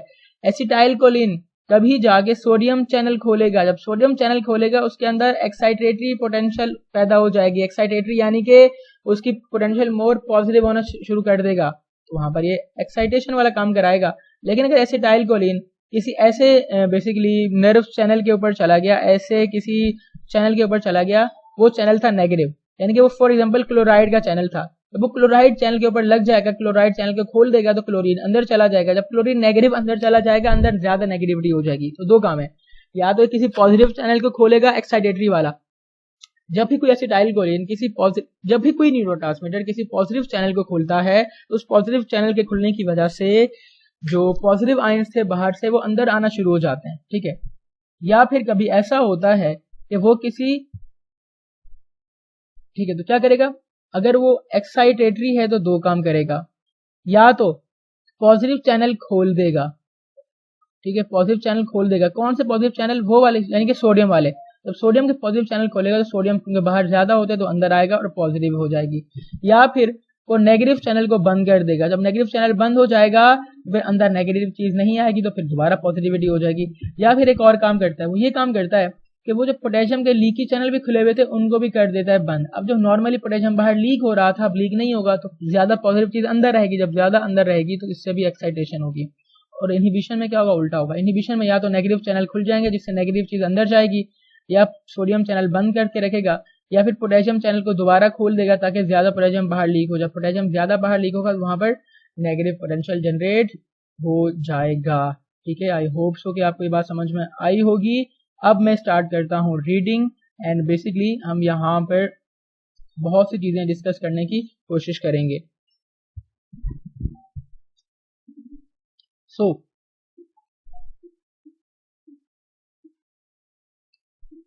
सो इससे सारी कॉन्सेप्चुअल बातें कर ली हैं, सारे पॉइंट्स मैंने कवर कर दिए हैं, बस इसको एक रीड देते हैं। और जो बातें अगर मुझे बतानी हो तो मैं बताऊंगा, वरना will just be skipping everything, क्योंकि सारी बातें ऑलरेडी कवर्ड हैं इसी लेक्चर के दौरान, ठीक है। तो बेसिकली वो सबसे पहली बात करें नर्व इम्पल्स एक इलेक्ट्रिकल सिग्नल है, ठीक है भाई, इलेक्ट्रिकल भी है और आगे बोलेंगे इलेक्ट्रोकेमिकल है, तो दोनों है, ठीक है। इलेक्ट्रोकेमिकल सिग्नल है तो डिपेंड करता है फ्लो ऑफ आयंस के ऊपर। यार देखो, जब आयंस जो है वो ऊपर नीचे जाते थे तो एक्शन पोटेंशियल जनरेट होता ना डीपोलराइजेशन की वजह से, तो बात कर रहे हैं। तो इलेक्ट्रिकल सिग्नल है वो आयंस के फ्लो पर डिपेंड करता है। जब आयंस फ्लो करेंगे आउटसाइड इनसाइड, तब जाकर पोटेंशियल जनरेट होगी। पहले सिग्नल स्टार्ट होता है as a change in electrical gradient. जब इलेक्ट्रिकल ग्रेडियंट चेंज होता है, यानी कि जब पोटेंशियल ग्रेडियंट चेंज होता है, तो यानी कि पोटेंशियल चेंज हो जाता है। जब पोटेंशियल चेंज हो जाता है तो डीपोलराइजेशन होती है, फिर रीपोलराइजेशन होती है। जब ये सब कुछ होता है तो उसके बाद इलेक्ट्रिकल सिग्नल जो है हमारा वो स्टार्ट हो जाता है, ठीक है। कह रहे हैं जितने भी सेल है हमारे पास, हमारे जितने भी लिविंग सेल हैं, उनके मेम्ब्रेन के अराउंड इलेक्ट्रिकल चार्ज का डिफरेंस आ जाता है। यहाँ पर न्यूरॉन की बात हो रही है तो न्यूरॉन की मेम्ब्रेन को न्यूरोलिमा कहते हैं, उसके अराउंड एक इलेक्ट्रिकल चार्ज का डिफरेंस क्रिएट हो जाता है। जब इलेक्ट्रिकल चार्ज का डिफरेंस क्रिएट हो जाता है तो ऑब्वियसली उसकी वजह से पोटेंशियल जनरेट होता है, मैंने इसकी बात की थी। तो इससे एक इलेक्ट्रिकल वोल्टेज यानी इलेक्ट्रिकल पोटेंशियल क्रिएट हो जाता है मेम्ब्रेन के अराउंड। ये वोल्टेज जो मेजर किया जाता है अक्रॉस द मेम्ब्रेन ऑफ न्यूरोलिमा, इसको मेम्ब्रेन पोटेंशियल कहते हैं। फिर इसकी दो टाइप्स पढ़ी थी हमने, resting and actual potential. Nerve impulse एक इलेक्ट्रोकेमिकल ट्रांसमिशन है जो न्यूरॉन के जरिए होती है, जो केमिकल जो एक हमारा मैसेज लेके जाती है स्टिमुलस वाला। और ये डेंड्राइट से बेसिकली जो इन्फॉर्मेशन है सबसे पहले वो डेंड्राइट्स के ऊपर आती है, फिर डेंड्राइट्स से वो सेल बॉडी से एक्सॉन, एक्सॉन से फिर नर्व टर्मिनल, फिर वहाँ पे मैंने साइनेप्स की बात की कि इलेक्ट्रिकल है तो डायरेक्टली वोल्टेज पास हो जाएगा आयंस की फॉर्म में, लेकिन अगर केमिकल है तो पहले न्यूरोट्रांसमीटर रिलीज होगा, फिर दोबारा वो आगे वाली मेम्ब्रेन पे जाके डीपोलराइजेशन या डीपोलराइजेशन कराएगा, ठीक है। और यहाँ पे बहुत सारे कह रहे हैं प्रोटीनिक गेटेड चैनल होते हैं, यानी कि वो सारे चैनल लगे होते हैं जो बेसिकली खुलते हैं बंद होते हैं in response to the basically change in membrane potential, ठीक है। और कह रहे हैं न्यूरोलिमा पोलराइज होती है, जब नॉर्मल हालत में होती है वो पोलराइज होती है, यानी कि उसके ऊपर चार्ज होता है। चार्ज तो होता है ना, पोलराइज का मतलब है उसके अंदर ऊपर कोई चार्ज होता है, अंदर नेगेटिव होता है बाहर पॉजिटिव होता है, रेस्टिंग अंदर है। फिर यहाँ पर आगे डिस्कस करेंगे आयंस की डिस्ट्रीब्यूशन क्या है, वही बात कि अंदर जो है 30 टाइम पोटेशियम ज्यादा होता है, सोडियम बाहर ज्यादा होता है, तो हाँ 10 टाइम सोडियम मोर आउटसाइड होता है देन इनसाइड द फ्लूइड। तो डिस्ट्रीब्यूशन है वो कह रहे हैं क्रिएट हो जाती है किस वजह से, यहाँ पर सोडियम पोटेशियम एडीपीएस पंप लगे होते हैं। एक तो सोडियम पोटेशियम एटीपी वाला पंप होता है, फिर सोडियम लीकी चैनल भी होता है, पोटेशियम लीकी चैनल भी होता है, कह रहे हैं। और ये जो चैनल्स होते हैं ना they are specific to ion, यानी कि सोडियम आयन सिर्फ सोडियम आयन को आने देगा, पोटेशियम आयन सिर्फ पोटेशियम आयन को आने देगा, ये सब कुछ।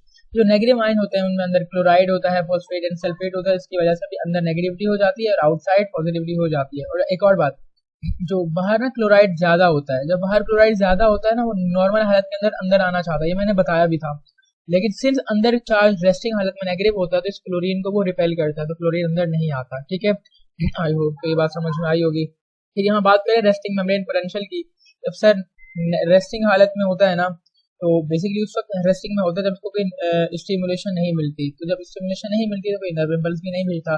तो क्या रेस्टिंग मेम्ब्रेन जो होती है वो हल्की सी परमिएबल होती है इन आयंस को, सोडियम आयन पोटेशियम आयन को हल्की सी परमिएबल है। हल्की सी परमिएबल का मतलब है कि सिर्फ लीकी चैनल खुले हुए हैं, तो जब वोल्टेज वाले चैनल खुलते हैं तो बहुत ज्यादा परमिएबल हो जाती है, ठीक है। और नॉर्मली एक नॉर्मल हालत पे 70 मिली वोल्ट का पोटेंशियल क्रिएट हो जाता है। पोटेंशियल डिफरेंस जो होता है ना कि पॉजिटिव और नेगेटिव चार्जेस का across cell membrane is called membrane potential. Membrane potential क्या है, the difference in charge across the cell membrane is called membrane potential. जो रेस्टिंग हालत में -70 होता है, नेगेटिव साइन है वो कह रहे हैं इसलिए है कि अंदर नेगेटिव आयन ज्यादा है। न्यूरॉन जो है वो कह रहे हैं न्यूरॉन की प्रॉपर्टी है कि वो एक्साइटेबल होते हैं, यानी आप उनको एक्साइट कर सकते हो। कैसे, इनकी सराउंडिंग अंदर कोई भी चेंज ले आओ, कोई प्रेशर का चेंज, कोई टेम्परेचर का चेंज, तो न्यूरॉन उनको डिटेक्ट कर सकती है, उनको सेंस कर सकती है। और हमने पढ़ा था कि रिसेप्टर क्या होते हैं, ट्रांसड्यूसर होते हैं। ये मैंने ओके, दीज चेंजेस जो है ये चेंजेस आती हैं आपकी सराउंडिंग में, न्यूरॉन की सराउंडिंग में, उसकी मेम्ब्रेन पोटेंशियल को अफेक्ट करती हैं। जब मेम्ब्रेन पोटेंशियल इसकी अफेक्ट हो जाती है तो फिर जो है या तो मोर नेगेटिव हो जाती है या फिर मोर पॉजिटिव हो जाती है। अगर मेम्ब्रेन पोटेंशियल अगर ऐसी मेम्ब्रेन पोटेंशियल है, फॉर एग्जांपल कोई ऐसा न्यूरोट्रांसमीटर आया है पोस्ट सिनेप्टिक मेम्ब्रेन के ऊपर, ठीक है, जिसने इसकी मेम्ब्रेन पोटेंशियल को ज्यादा नेगेटिव कर दिया, जब ज्यादा नेगेटिव करेगा तो उसको हम कहेंगे कि वो हाइपरपोलराइज हो गई है। लेकिन जब कोई ऐसा न्यूरोट्रांसमीटर आया जो जिसने इसकी मेम्ब्रेन की पोटेंशियल की वैल्यू को बढ़ा दिया है, यानी कि -70 से इसको कर दिया -55 तक या -50 या -60 तक, फिर भी बढ़ाया है ना, तो हम कहेंगे ये हो गई है डीपोलराइज। लेकिन हाँ, डीपोलराइजेशन कराने के लिए कम से कम -55 मिलीवोल्ट तक पहुंचना जरूरी होता है, जिसको हम थ्रेशोल्ड पोटेंशियल कहते हैं। ठीक है, एमसीक्यू वही है। कह रहे हैं जब मेम्ब्रेन रेस्ट पर होती है तो अंदर पोटेशियम आयन एक्यूमुलेट हो जाते हैं inside the cell due to net movement with concentration gradient, यानी कि अंदर ज्यादा हमारे पास पोटेशियम आयन होते हैं, वही बात बाहर ज्यादा सोडियम आयन होते हैं। और ये जो रेस्टिंग मेम्ब्रेन के अंदर ऐसा ही होता है। फिर क्या होता है, वही बात के पोटेशियम लीकी चैनल होते हैं, वहां से पोटेशियम लीक कर रहा होता है ज्यादा बाहर, जिसकी वजह से अंदर नेगेटिविटी क्रिएट होती रहती है। ठीक है, लेकिन स्टिल अंदर ज्यादा ही रहता है रेस्टिंग के अंदर। Negative resting membrane potential is created and maintain by increasing the concentration of cation. और ये जो रेस्टिंग मेम्ब्रेन पोटेंशियल है ये कैसे नेगेटिव रहती है, बाहर कैटायन ज्यादा होते हैं, यानी बाहर सोडियम आयन वैसे ही ज्यादा होते हैं, अब पोटेशियम भी आपका लीक होता रहता है तो उससे और ज्यादा ये नेगेटिविटी क्रिएट हो जाती है, right.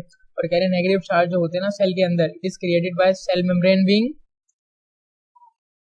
More permeable to potassium ion movement and sodium. देखो मैंने कहा था कि सोडियम लीकी भी होते हैं, पोटेशियम लीकी चैनल भी होते हैं, दोनों होते हैं, बट पोटेशियम लीकी चैनल ज्यादा होते हैं तो ज्यादा वो परमेबल होती है पोटेशियम आयन को, तो नॉर्मल हालत के अंदर ज्यादा पोटेशियम आयन बाहर चले जाते हैं क्योंकि अंदर 30 टाइम ज्यादा है तो अंदर से बाहर जाएंगे, तो बाहर चले जाते हैं तो अंदर नेगेटिविटी क्रिएट हो जाती है। और सोडियम अंदर बहुत कम आ रहे होते हैं तो उनकी वजह से पॉजिटिविटी क्रिएट नहीं होती। मैं बहुत जल्दी बोल रहा हूँ क्योंकि मैं सब समझा चुका हूँ। ठीक है, अगर स्टिल समझ में कोई बात ना आए तो you can ask me in comment. In neuron कह रहे हैं पोटेशियम आयन जो होते हैं न्यूरॉन के अंदर, they are maintain in high concentration inside and outside. वही पुरानी बात रिपीट कर रहे हैं वो, यहाँ पर रिपीटिशन बहुत है इस पार्ट के अंदर। ठीक है, कह रहे हैं और ये अंदर बाहर ज्यादा पोटेशियम लीक क्यों कर रहे हैं, पोटेशियम लीकी चैनल जो है वो ज्यादा होते हैं as compare to sodium channel.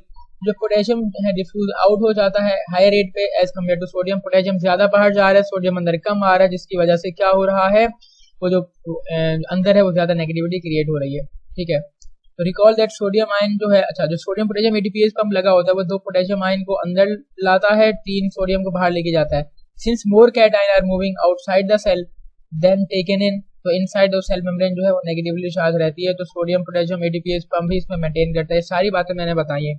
और एक और बात वो कह रहे हैं कि बाहर जो है ना क्लोरीन आयन ज्यादा होता है, it accumulate more outside the cell because अंदर जो नेगेटिविटी होती है ना सेल मेम्ब्रेन के, तो वो क्लोरीन को अंदर आने नहीं देती, इसको रिपेल करती रहती है। ये बात भी मैंने की थी, राइट। यहाँ पर मैंने बेसिकली कुछ चैनल शो किए हैं कि नॉर्मल क्या होता है, ये सोडियम लीकी चैनल है, एक मिनट, ये जो आपका सोडियम लीकी चैनल देखो कितना छोटा है और ये एक ही है। फिर यहाँ पर हमारे पास पोटेशियम लीकी चैनल होते हैं जो बहुत ज्यादा खुले रहते हैं और आराम से वहां से पोटेशियम लीक होता रहता है। रेस्टिंग मेम्ब्रेन जब कोई सेल रेस्ट पे होता है ना तो सिर्फ लीकी चैनल खुले होते हैं, सिर्फ लीकी चैनल खुले होते हैं। Resting all the voltage gated sodium channel, और ज्यादातर पोटेशियम के जो वोल्टेज गेटेड में बंद होते हैं। यार देखो voltage gated sodium and potassium दोनों बंद होते हैं जब सेल रेस्ट पर होता है। ये वोल्टेज गेटेड सोडियम कब खुलते हैं, जब वो -55 का वोल्टेज मिलता है तो फिर इसको वो ले जाता है डायरेक्ट +50 तक। जैसे +50 पे पहुंचता है यहाँ पर फिर पोटेशियम के वोल्टेज गेटेड खुल जाते हैं, जो कि फिर हमें डीपोलराइजेशन कराते थे। इसकी बात मैंने की थी। ठीक है, लेट्स मूव अहेड।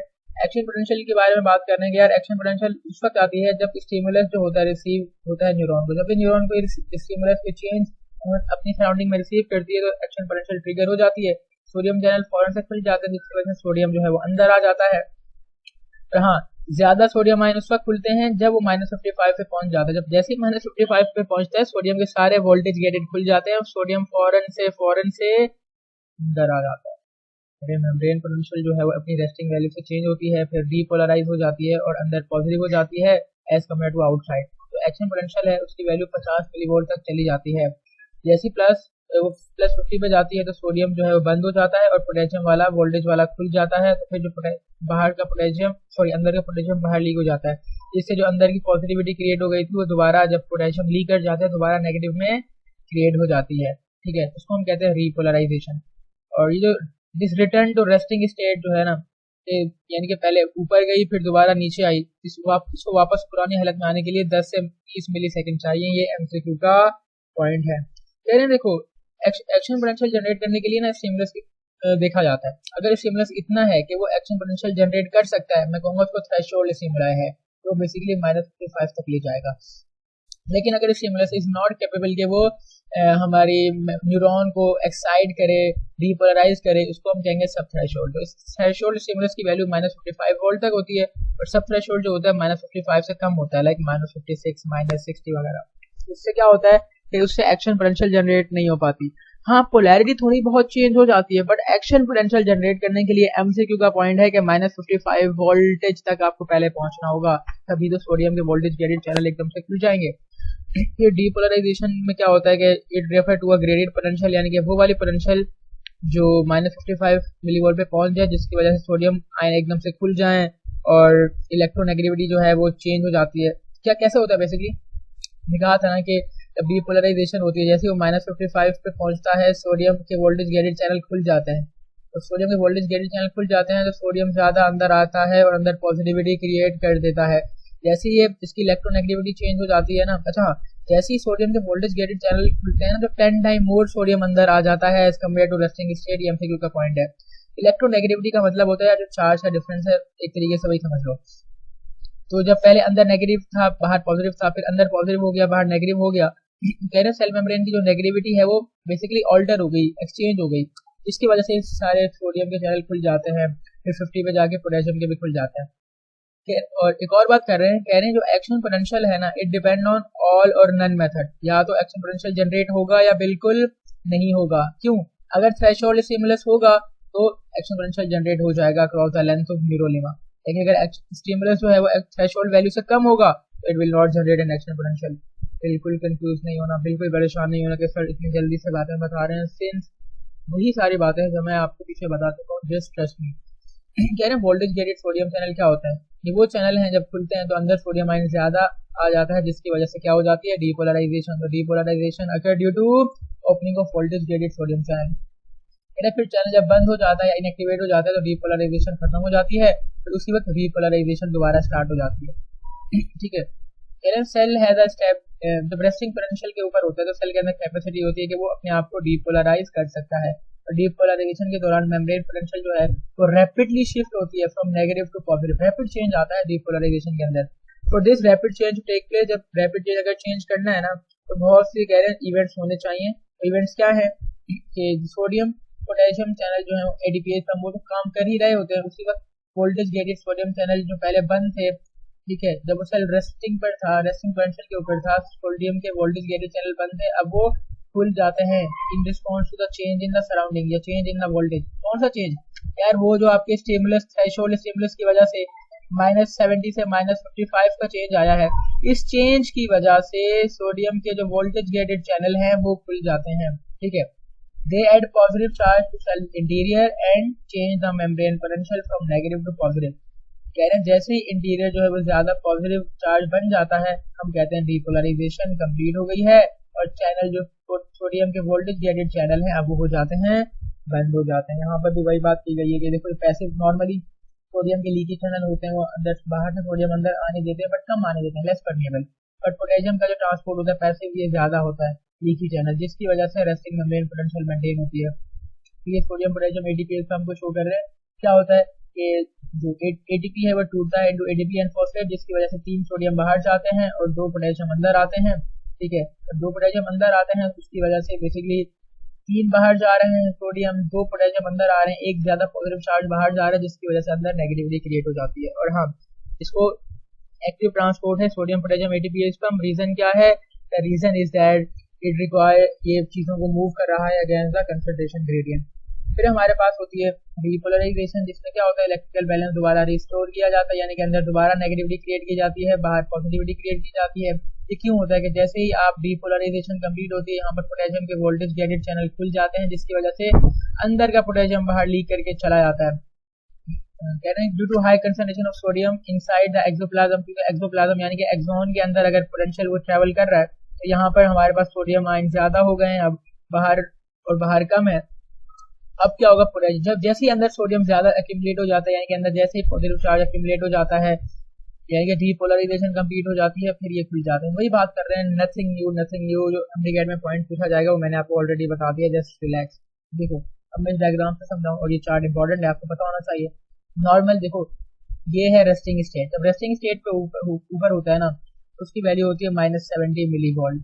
जब कोई स्टिमुलस आया और ऐसा स्टिमुलस आया जिसने इस -70 को यहाँ तक ले गया, -55 तक ले गया, तो फौरन से यहाँ पर सोडियम के चैनल वोल्टेज वाले खुल जाएंगे, जिससे वोल्टेज एकदम से राइज करके 50 वोल्ट तक चला जा सकता है। वैसे ज्यादा 30 तक है बट 50 तक जा सकता है। जैसे यहाँ पर पहुंचेगा फिर यहाँ पर पोटेशियम वोल्टेज गेटेड खुल जाएंगे, यहाँ पर डीपोलराइजेशन कंप्लीट हो जाएगी। This whole part is showing depolarization, ठीक है, and this part is showing repolarization के यहाँ पर पोटेशियम के वोल्टेज गेटेड चैनल खुल जाते हैं। तो वो खुल जाते हैं तो पोटेशियम लीक आउट कर जाता है, वो वैल्यू दोबारा रेस्टिंग पर आ जाती है और कभी कभी कुछ ज्यादा ही नीचे चली जाती है जिसको हम हाइपर पोलराइजेशन कहते थे। क्यों चली जाती है कि यार पोटेशियम के जो वोल्टेज गेटेड चैनल है ना वो बंद होने में ज्यादा टाइम लेते हैं, जिसकी वजह से यानी कि ज्यादा देर तक खुले रहेंगे, तो ज्यादा देर तक खुले रहेंगे पोटेशियम ज्यादा लीक कर जाएगा, तो -70 से उसको -90 पे लेके जाएगा, जिसको हम हाइपर पोलराइजेशन कहते हैं। अब यहाँ पर वो बात करें रिफ्रैक्टरी पीरियड की, मैंने ये मेंशन नहीं किया था बट मे भी शायद किया हो।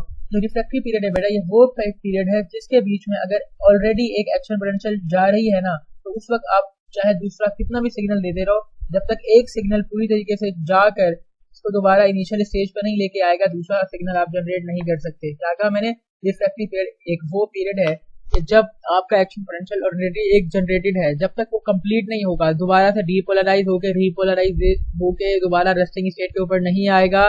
और सिर्फ ये मतलब नहीं है इसका कि सिर्फ वो -70 के ऊपर दोबारा नहीं आएगा, बल्कि जब तक हमने पढ़ा है ना पीछे मैंने बताया था कि आयंस का कंसंट्रेशन का डिफरेंस क्रिएट हो जाता है कि नॉर्मली होता क्या है, नॉर्मली होना ये चाहिए था कि अंदर पोटेशियम ज्यादा होने चाहिए थे, बाहर सोडियम ज्यादा होने चाहिए थे, पर जब ये डीपोलराइजेशन के बाद रीपोलराइजेशन होती है ना तो फिर मैंने बताया था ना कि बाहर क्या ज्यादा हो जाते हैं, बाहर ज्यादा हो जाते हैं आपके पोटेशियम, अंदर क्या ज्यादा हो जाते हैं सोडियम, तो आयंस का डिफरेंस जो है वो उल्टा हो गया ना। तो जब तक आयंस का डिफरेंस भी दोबारा से ठीक नहीं होता तब तक भी जो है वो दूसरा एक्शन पोटेंशियल जनरेट नहीं हो सकता, ठीक है, दूसरा नर्व इंपल्स जनरेट नहीं हो सकता। तो वो पीरियड जिसमें दोबारा दूसरा एक्शन पोटेंशियल जनरेट नहीं हो सकता उसको हम कहते हैं रिफ्रैक्टरी पीरियड। और ये एब्सोल्यूट रिफ्रैक्टरी का मतलब है कि आप जितना भी ट्राई कर लो, देखो जब हमारी मेम्ब्रेन अंडर डीपोलराइजेशन होगी या अंडर रीपोलराइजेशन होगी उस वक्त जो रिफ्रैक्टरी पीरियड है यानी कि वो पीरियड जो अपने अंदर दूसरा एक्शन पोटेंशियल पैदा नहीं होने देना चाहता वो एब्सोल्यूट है। एब्सोल्यूट का मतलब है बिल्कुल परफेक्ट है, जितना भी स्टिमुलस चाहे आपका वो 100 मिलीवोल्ट प्लस वाला भी हो ना, -55 तो छोटी बात है, 100 मिलीवोल्ट तक का भी होगा ना तब भी वो कोई दूसरा सिग्नल बेसिकली इसके अंदर जनरेट नहीं कर सकता। लेकिन जब ये हाइपर पोलराइजेशन बेटा हो रही होती है ना, यानी कि अब बेसिकली रेस्टिंग पर आ गया था लेकिन क्योंकि उसने बंद होने में ज्यादा टाइम ले लिया तो वो हाइपर पोलराइज हो गया। जब हाइपर पोलराइजेशन हो रही होती है ना तब जो रिफ्रैक्टरी पीरियड होता है वो रिलेटिव होता है, हालांकि आपके पैराग्राफ में बात मेंशन नहीं है बट मैं एक्स्ट्रा बता रहा हूँ डायग्राम के थ्रू। तो रिलेटिव रिफ्रैक्टरी पीरियड बेटा वो है कि अब अगर आपका थ्रेशोल्ड जो स्टिमुलस है उसकी वैल्यू अच्छी खासी ज्यादा है, यानी कि नॉर्मल थ्रेशोल्ड नहीं है कि नॉर्मल आप -55 पे ले आते थे तो फिर एक्शन पोटेंशियल जनरेट हो जाता था, नहीं, अब अगर आपका जो स्टिमुलस आया है उसकी वैल्यू -55 से भी ज्यादा है, फॉर एग्जांपल -40 तक है या इससे भी ज्यादा है, तब पॉसिबल है कि हालांकि रिफ्रैक्टरी होगा बट ये थोड़ा रिलेटिव होगा, थोड़ा हल्का रिफ्रैक्टरी होगा। अब वो अपने अंदर चेंज पैदा कर सकता है अगर क्या कर दिया जाए, अगर ये कर दिया जाए कि उसका जो थ्रेशोल्ड वैल्यू है वो ज्यादा, बेसिकली जो उसका स्टिमुलस है उसका वोल्टेज ज्यादा हो, तो फिर वो दूसरा एक्शन पोटेंशियल जनरेट कर देगा। वो टाइम जिसमें एक्शन पोटेंशियल जनरेट नहीं करेगा उसको हम क्या कहते हैं, उसको हम कहते हैं रिफ्रैक्टरी पीरियड। रिफ्रैक्टरी दो तरह के होते हैं, एब्सोल्यूट वो है तो डीपोलराइजेशन में भी एब्सोल्यूट होगा और रीपोलराइजेशन में भी एब्सोल्यूट होगा, एमसीक्यू पॉइंट। बट जो हाइपर पोलराइजेशन होगी उसमें वो रिलेटिव होगा। रिलेटिव का मतलब है अब तुम थ्रेशोल्ड की वैल्यू बढ़ाकर इसको दोबारा से एक्शन पोटेंशियल जनरेट करवा सकते हो, बट इस टाइम पर जितना भी ट्राई कर लो नहीं कर पाओगे। कह रहे हैं जब, अच्छा वही बात कर रहे हैं कि जब वो बेसिकली रीपोलराइजेशन हो रही होती है ना तो पोटेशियम चैनल को बंद होने में ज्यादा टाइम लग जाता है जिसकी वजह से वो -90 पे चला जाता है, इसको हम कहते हैं हाइपर पोलराइजेशन, ठीक है।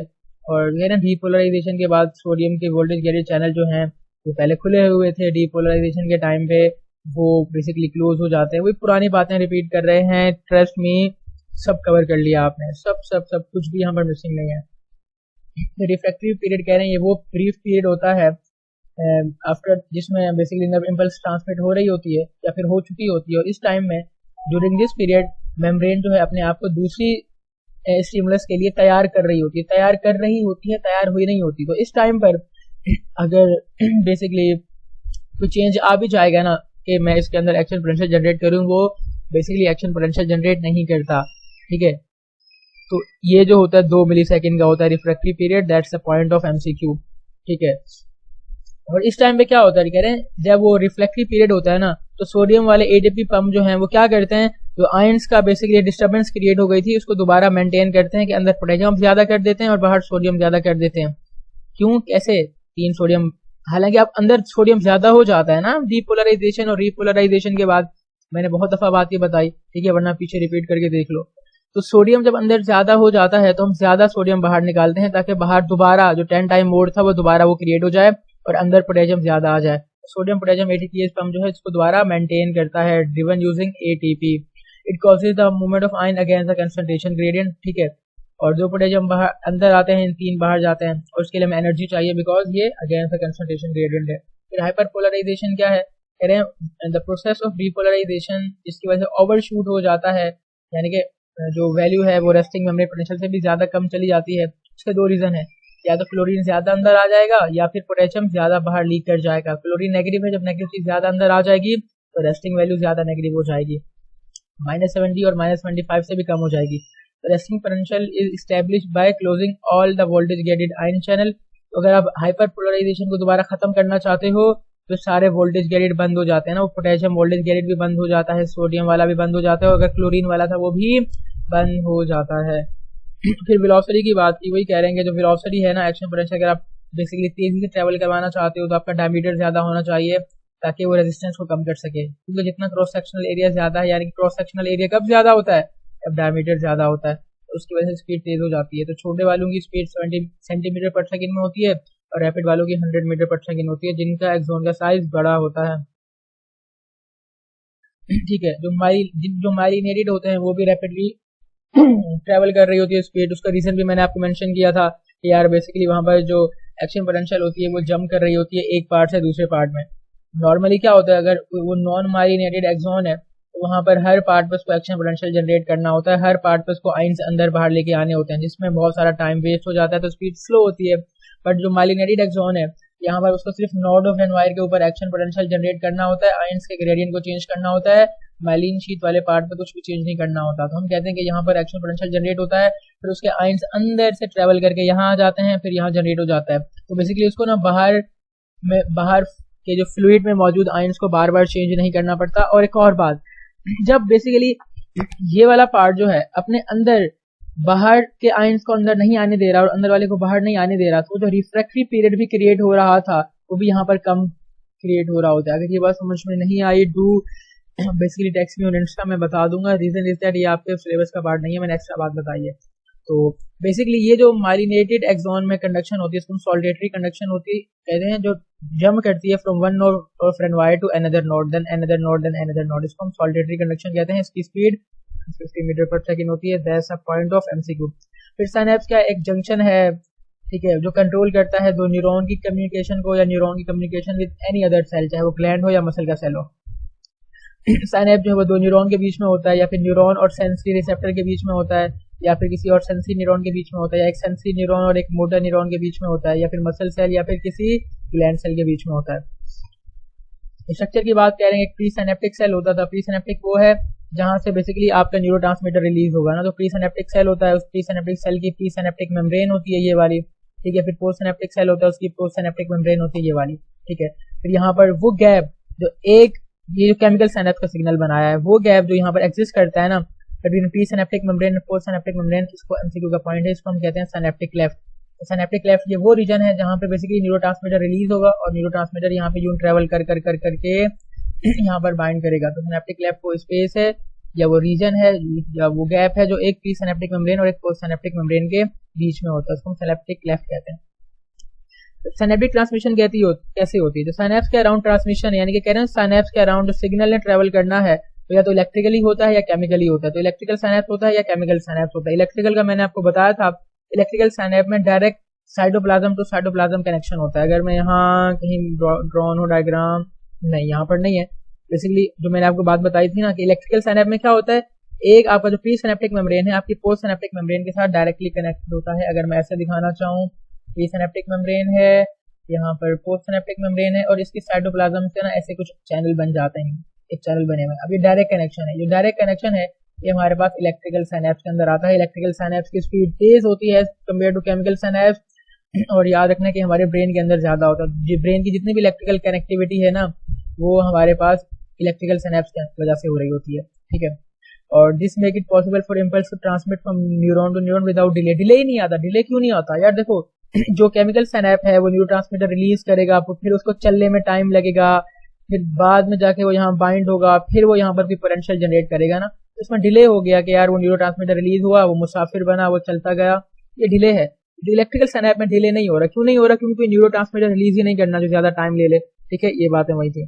तो ये जो स्ट्रक्चर था मैंने कहा था ना कि फिर ये केमिकल सिनेप्स का स्ट्रक्चर है, यहाँ पर सिनेप्टिक लेफ्ट होता है ये पोस्ट सिनेप्टिक मेम्ब्रेन है, प्री सिनेप्टिक मेम्ब्रेन है, उसके अंदर ये न्यूरोट्रांसमीटर जो है वो साइकिल के अंदर बंद है। और जब यहाँ पर एक्शन पोटेंशियल आती है तो एक्शन पोटेंशियल के आने की वजह से कैल्शियम के जो वोल्टेज गेटेड चैनल हैं वो खुल जाते हैं। जब वो खुल जाते हैं तो कैल्शियम अंदर आता है। जब कैल्शियम अंदर आता है तो ये सारे सिनेप्टिक वेसाइकल यहाँ पर बाइंड करते हैं, वो बाइंड करते हैं, अपना न्यूरोट्रांसमीटर रिलीज करते हैं। न्यूरोट्रांसमीटर जाके वो न्यूरोट्रांसमीटर के रिसेप्टर पे जाके बाइंड करता है, जो कि लगा होता है हमारे पोस्ट सिनेप्टिक न्यूरॉन या पोस्ट सिनेप्टिक न्यूरॉन की मेम्ब्रेन के ऊपर। अब डिपेंड करता है मेरा न्यूरोट्रांसमीटर कौन सा है। अगर ये वो वाला है जो बेसिकली यहाँ पर सोडियम आयन के चैनल को खोल देगा ताकि सोडियम अंदर आए, और पोटेशियम वाले को बंद कर देगा ताकि पोटेशियम बाहर ना जाए, और क्लोरीन वाले को भी बंद कर देगा ताकि क्लोरीन अंदर ना जाए, तो मैं कहूंगा कि यार ये वो एक्साइटेटरी न्यूरोट्रांसमीटर है। ठीक है, लेकिन अगर ये उल्टा काम करेगा तो मैं कहूंगा कि ये हमारे पास है व्हाट दैट इज हमारे पास से निकल गया मैं क्या कहने वाला था, एंड लीव दैट। अच्छा, कह रहे हैं वास्ट में वो इन्हिबिटरी न्यूरोट्रांसमीटर है। कह रहे हैं जितने भी हमारी बॉडी में सिनेप्स हैं, हमारी बॉडी में बल्कि जो वर्टिब्रेट्स होते हैं ना उनके अंदर ज्यादा केमिकल सिनेप्स होते हैं, और जो इनवर्टिब्रेट्स होते हैं बगैर बैकबोन वाले उनके अंदर इलेक्ट्रिकल सिनेप्स होते हैं। प्री सिनेप्टिक एक्सोन जो है वो उसका आखिरी पार्ट स्वेलन होता है, जिसके अंदर बहुत सारी सिनेप्टिक वेसिकल्स होती हैं, वो मैंने बात की। अच्छा, ये स्वेलन पार्ट है ना, तो स्वेलन पार्ट है, प्री सिनेप्टिक मेम्ब्रेन है, उसका आखिरी पार्ट इस तरह मोटा हुआ है। ठीक है, ये वाला पार्ट, इसको हम इस मेम्ब्रेन को प्री सिनेप्टिक मेम्ब्रेन कहते थे, और इस पार्ट को हम कहते हैं साइनेप्टिक नॉब। ये पुरानी बुक के अंदर मेंशन था, सिनेप्टिक नॉब सेडल के अंदर भी मेंशन है, तो मैंने कहा आपको ये बात बता दूं। और सिनेप्टिक वेसाइकल के अंदर कुछ केमिकल्स होते हैं, न्यूरोट्रांसमीटर, वो रिलीज होते हैं। कैसे रिलीज होते हैं? वो कैल्शियम अंदर आता है, फिर वो मेम्ब्रेन को बाइंड करवाता है, फिर वो उसको रिलीज करवाता है। ये बात भी मैंने बेसिकली आपको बता दी थी। कह रहे हैं depending on the type of receptor, के रिसेप्टर कौन सा है उसकी बेसिस पे हम बता देंगे न्यूरोट्रांसमीटर जो है क्या काम करवाएगा। डिपेंडिंग अपॉन जो न्यूरोट्रांसमीटर है वो कौन से रिसेप्टर के साथ बाइंड करेगा और कौन से चैनल को खोलेगा बंद करेगा, उसकी वजह से जो हमारी बाद वाली मेम्ब्रेन है या तो डीपोलराइज हो जाती है या हाइपरपोलराइज हो जाती है। ठीक है, और वो ये कह रहे हैं डिपेंडिंग ऑन द रिसेप्टर या ion channel they called neurotransmitter bind post synaptic membrane जो है वो या तो एक्साइट कर देगी यानी डीपोलराइज कर देगी उसके वोल्टेज को बेसिकली थ्रेशोल्ड के करीब लाकर, या फिर इनहिबिट कर देगी उसकी पोस्ट सिनेप्टिक सेल को हाइपरपोलराइज करके। हाइपरपोलराइजेशन से ना इनहिबिशन होती है। न्यूरोट्रांसमीटर कह रहे हैं जो उसको सिनेप्टिक लेफ्ट से हमें रिमूव करना पड़ता है, वरना वो एक ही सिग्नल बार बार जनरेट करता रहेगा, जिससे बहुत सारे मसले हो सकते हैं। तो किस तरह कम इसको रिमूव किया जाता है न्यूरोट्रांसमीटर को? दो तीन तरीके हैं, या तो एंजाइम उसको खा जाती हैं, डाइजेस्ट कर जाती हैं, या हम उसका रीअप्टेक कर लेते हैं दोबारा हमारी प्री सिनेप्टिक न्यूरॉन में, या फिर ग्लाइल सेल जो शॉन सेल्स वगैरह होते हैं वो इसको खा जाते हैं। न्यूरोट्रांसमीटर हमारे पास दो तरह के होते हैं, एक्साइटेटरी या इनहिबिटरी। एक्साइटेटरी वो न्यूरोट्रांसमीटर हैं जो तो या तो सोडियम वाले चैनल को खोल देंगे, पोटेशियम वाले को बंद कर देंगे, क्लोरीन वाले को बंद कर देंगे। तो एक्साइटेटरी न्यूरोट्रांसमीटर क्या करते हैं? हमारी जो पोस्ट सिनेप्टिक मेम्ब्रेन है ना उसके अंदर एक्साइटेटरी पोटेंशियल क्रिएट कर देते हैं, यानी कि उसकी वैल्यू थोड़ी थ्रेशोल्ड के करीब ले आते हैं। तो इस पोटेंशियल को कहते हैं एक्साइटेटरी पोस्ट सिनेप्टिक पोटेंशियल। जो एक्साइटेटरी पोस्ट सिनेप्टिक पोटेंशियल है is the potential which is created by excitatory neurotransmitter when they bind to the postsynaptic membrane। ठीक है, और जो सबसे मोस्ट कॉमनली यूज हमारे पास न्यूरोट्रांसमीटर है वो एसिटाइल कोलिन है।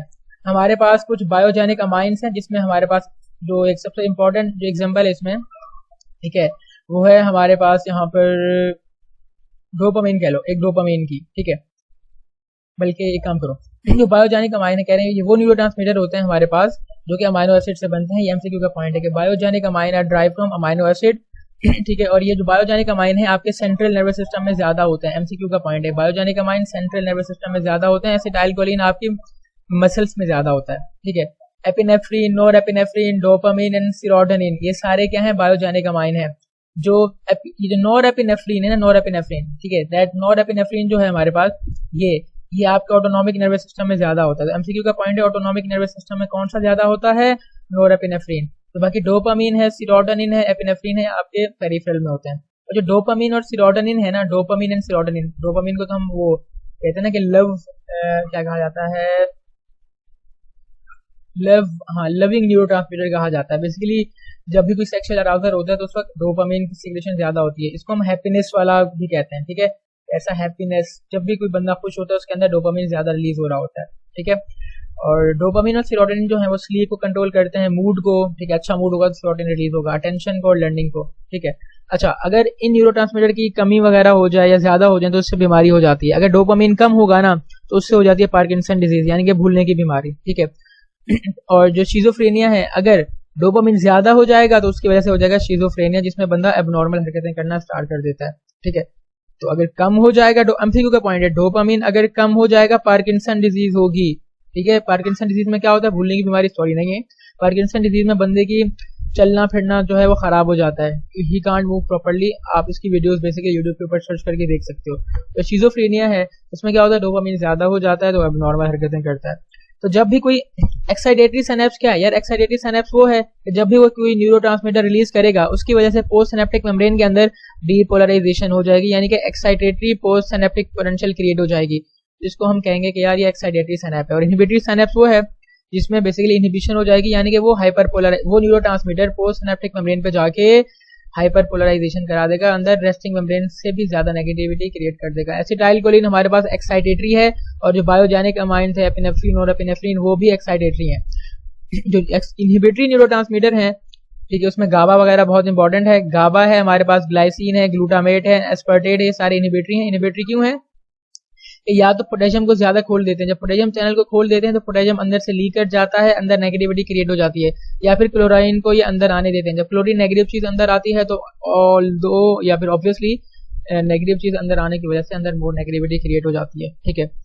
तो फिर उससे क्या होता है, जब अंदर मोर नेगेटिविटी क्रिएट हो जाती है, हाइपर पोलराइजेशन हो जाती है, तो इसको कहते हैं इनहिबिटरी सिनेप्स, जो इनहिबिटरी न्यूरोट्रांसमीटर रिलीज करने की वजह से होता है, जिसकी वजह से पोस्ट सिनेप्टिक मेम्ब्रेन पे हाइपर पोलराइजेशन होती है। कौन से हैं हमारे पास, गाबा है, एमसीक्यू का पॉइंट है, गाबा, ग्लाइसिन, ग्लूटामेट, 3G है जो हमारे पास, गाबा, glycine, glutamate and aspartate. 3G और 1A एस्पर्टेट, ये सारे हमारे पास इनहिबिटरी न्यूरोट्रांसमीटर हैं। सो स्टूडेंट, ये वाला वन शॉट यहाँ पर मैं रोकता हूँ। नेक्स्ट जो पार्ट होगा that will be related to the brain, जिसमें हम हमारे पास ऑर्गेनाइजेशन देखेंगे पूरे ब्रेन की, ठीक है। हम उसमें पढ़ेंगे ब्रेन क्या है, उसकी कवरिंग कौन सी है, ब्रेन के डिफरेंट पार्ट्स क्या हैं, क्या काम करते हैं, ठीक है। उसके बाद हम क्रेनियल और पेरिफेरल नर्वस सिस्टम को, टाइप ऑफ नर्वस सिस्टम को डिस्कस करेंगे, और फिर आखिर में हम इसकी ये सेंसर वगैरह को डिस्कस करके, बीमारियां डिस्कस करके चैप्टर एंड कर लेंगे। तो हो सकता है इसके 2 और पार्ट आए, या हो सकता है इसका एक ही और पार्ट हो। सो do share this lecture with everyone, ठीक है, do support me, inshallah I will be back with another interesting video related to MDCAT। तब तक के लिए अल्लाह हाफिज।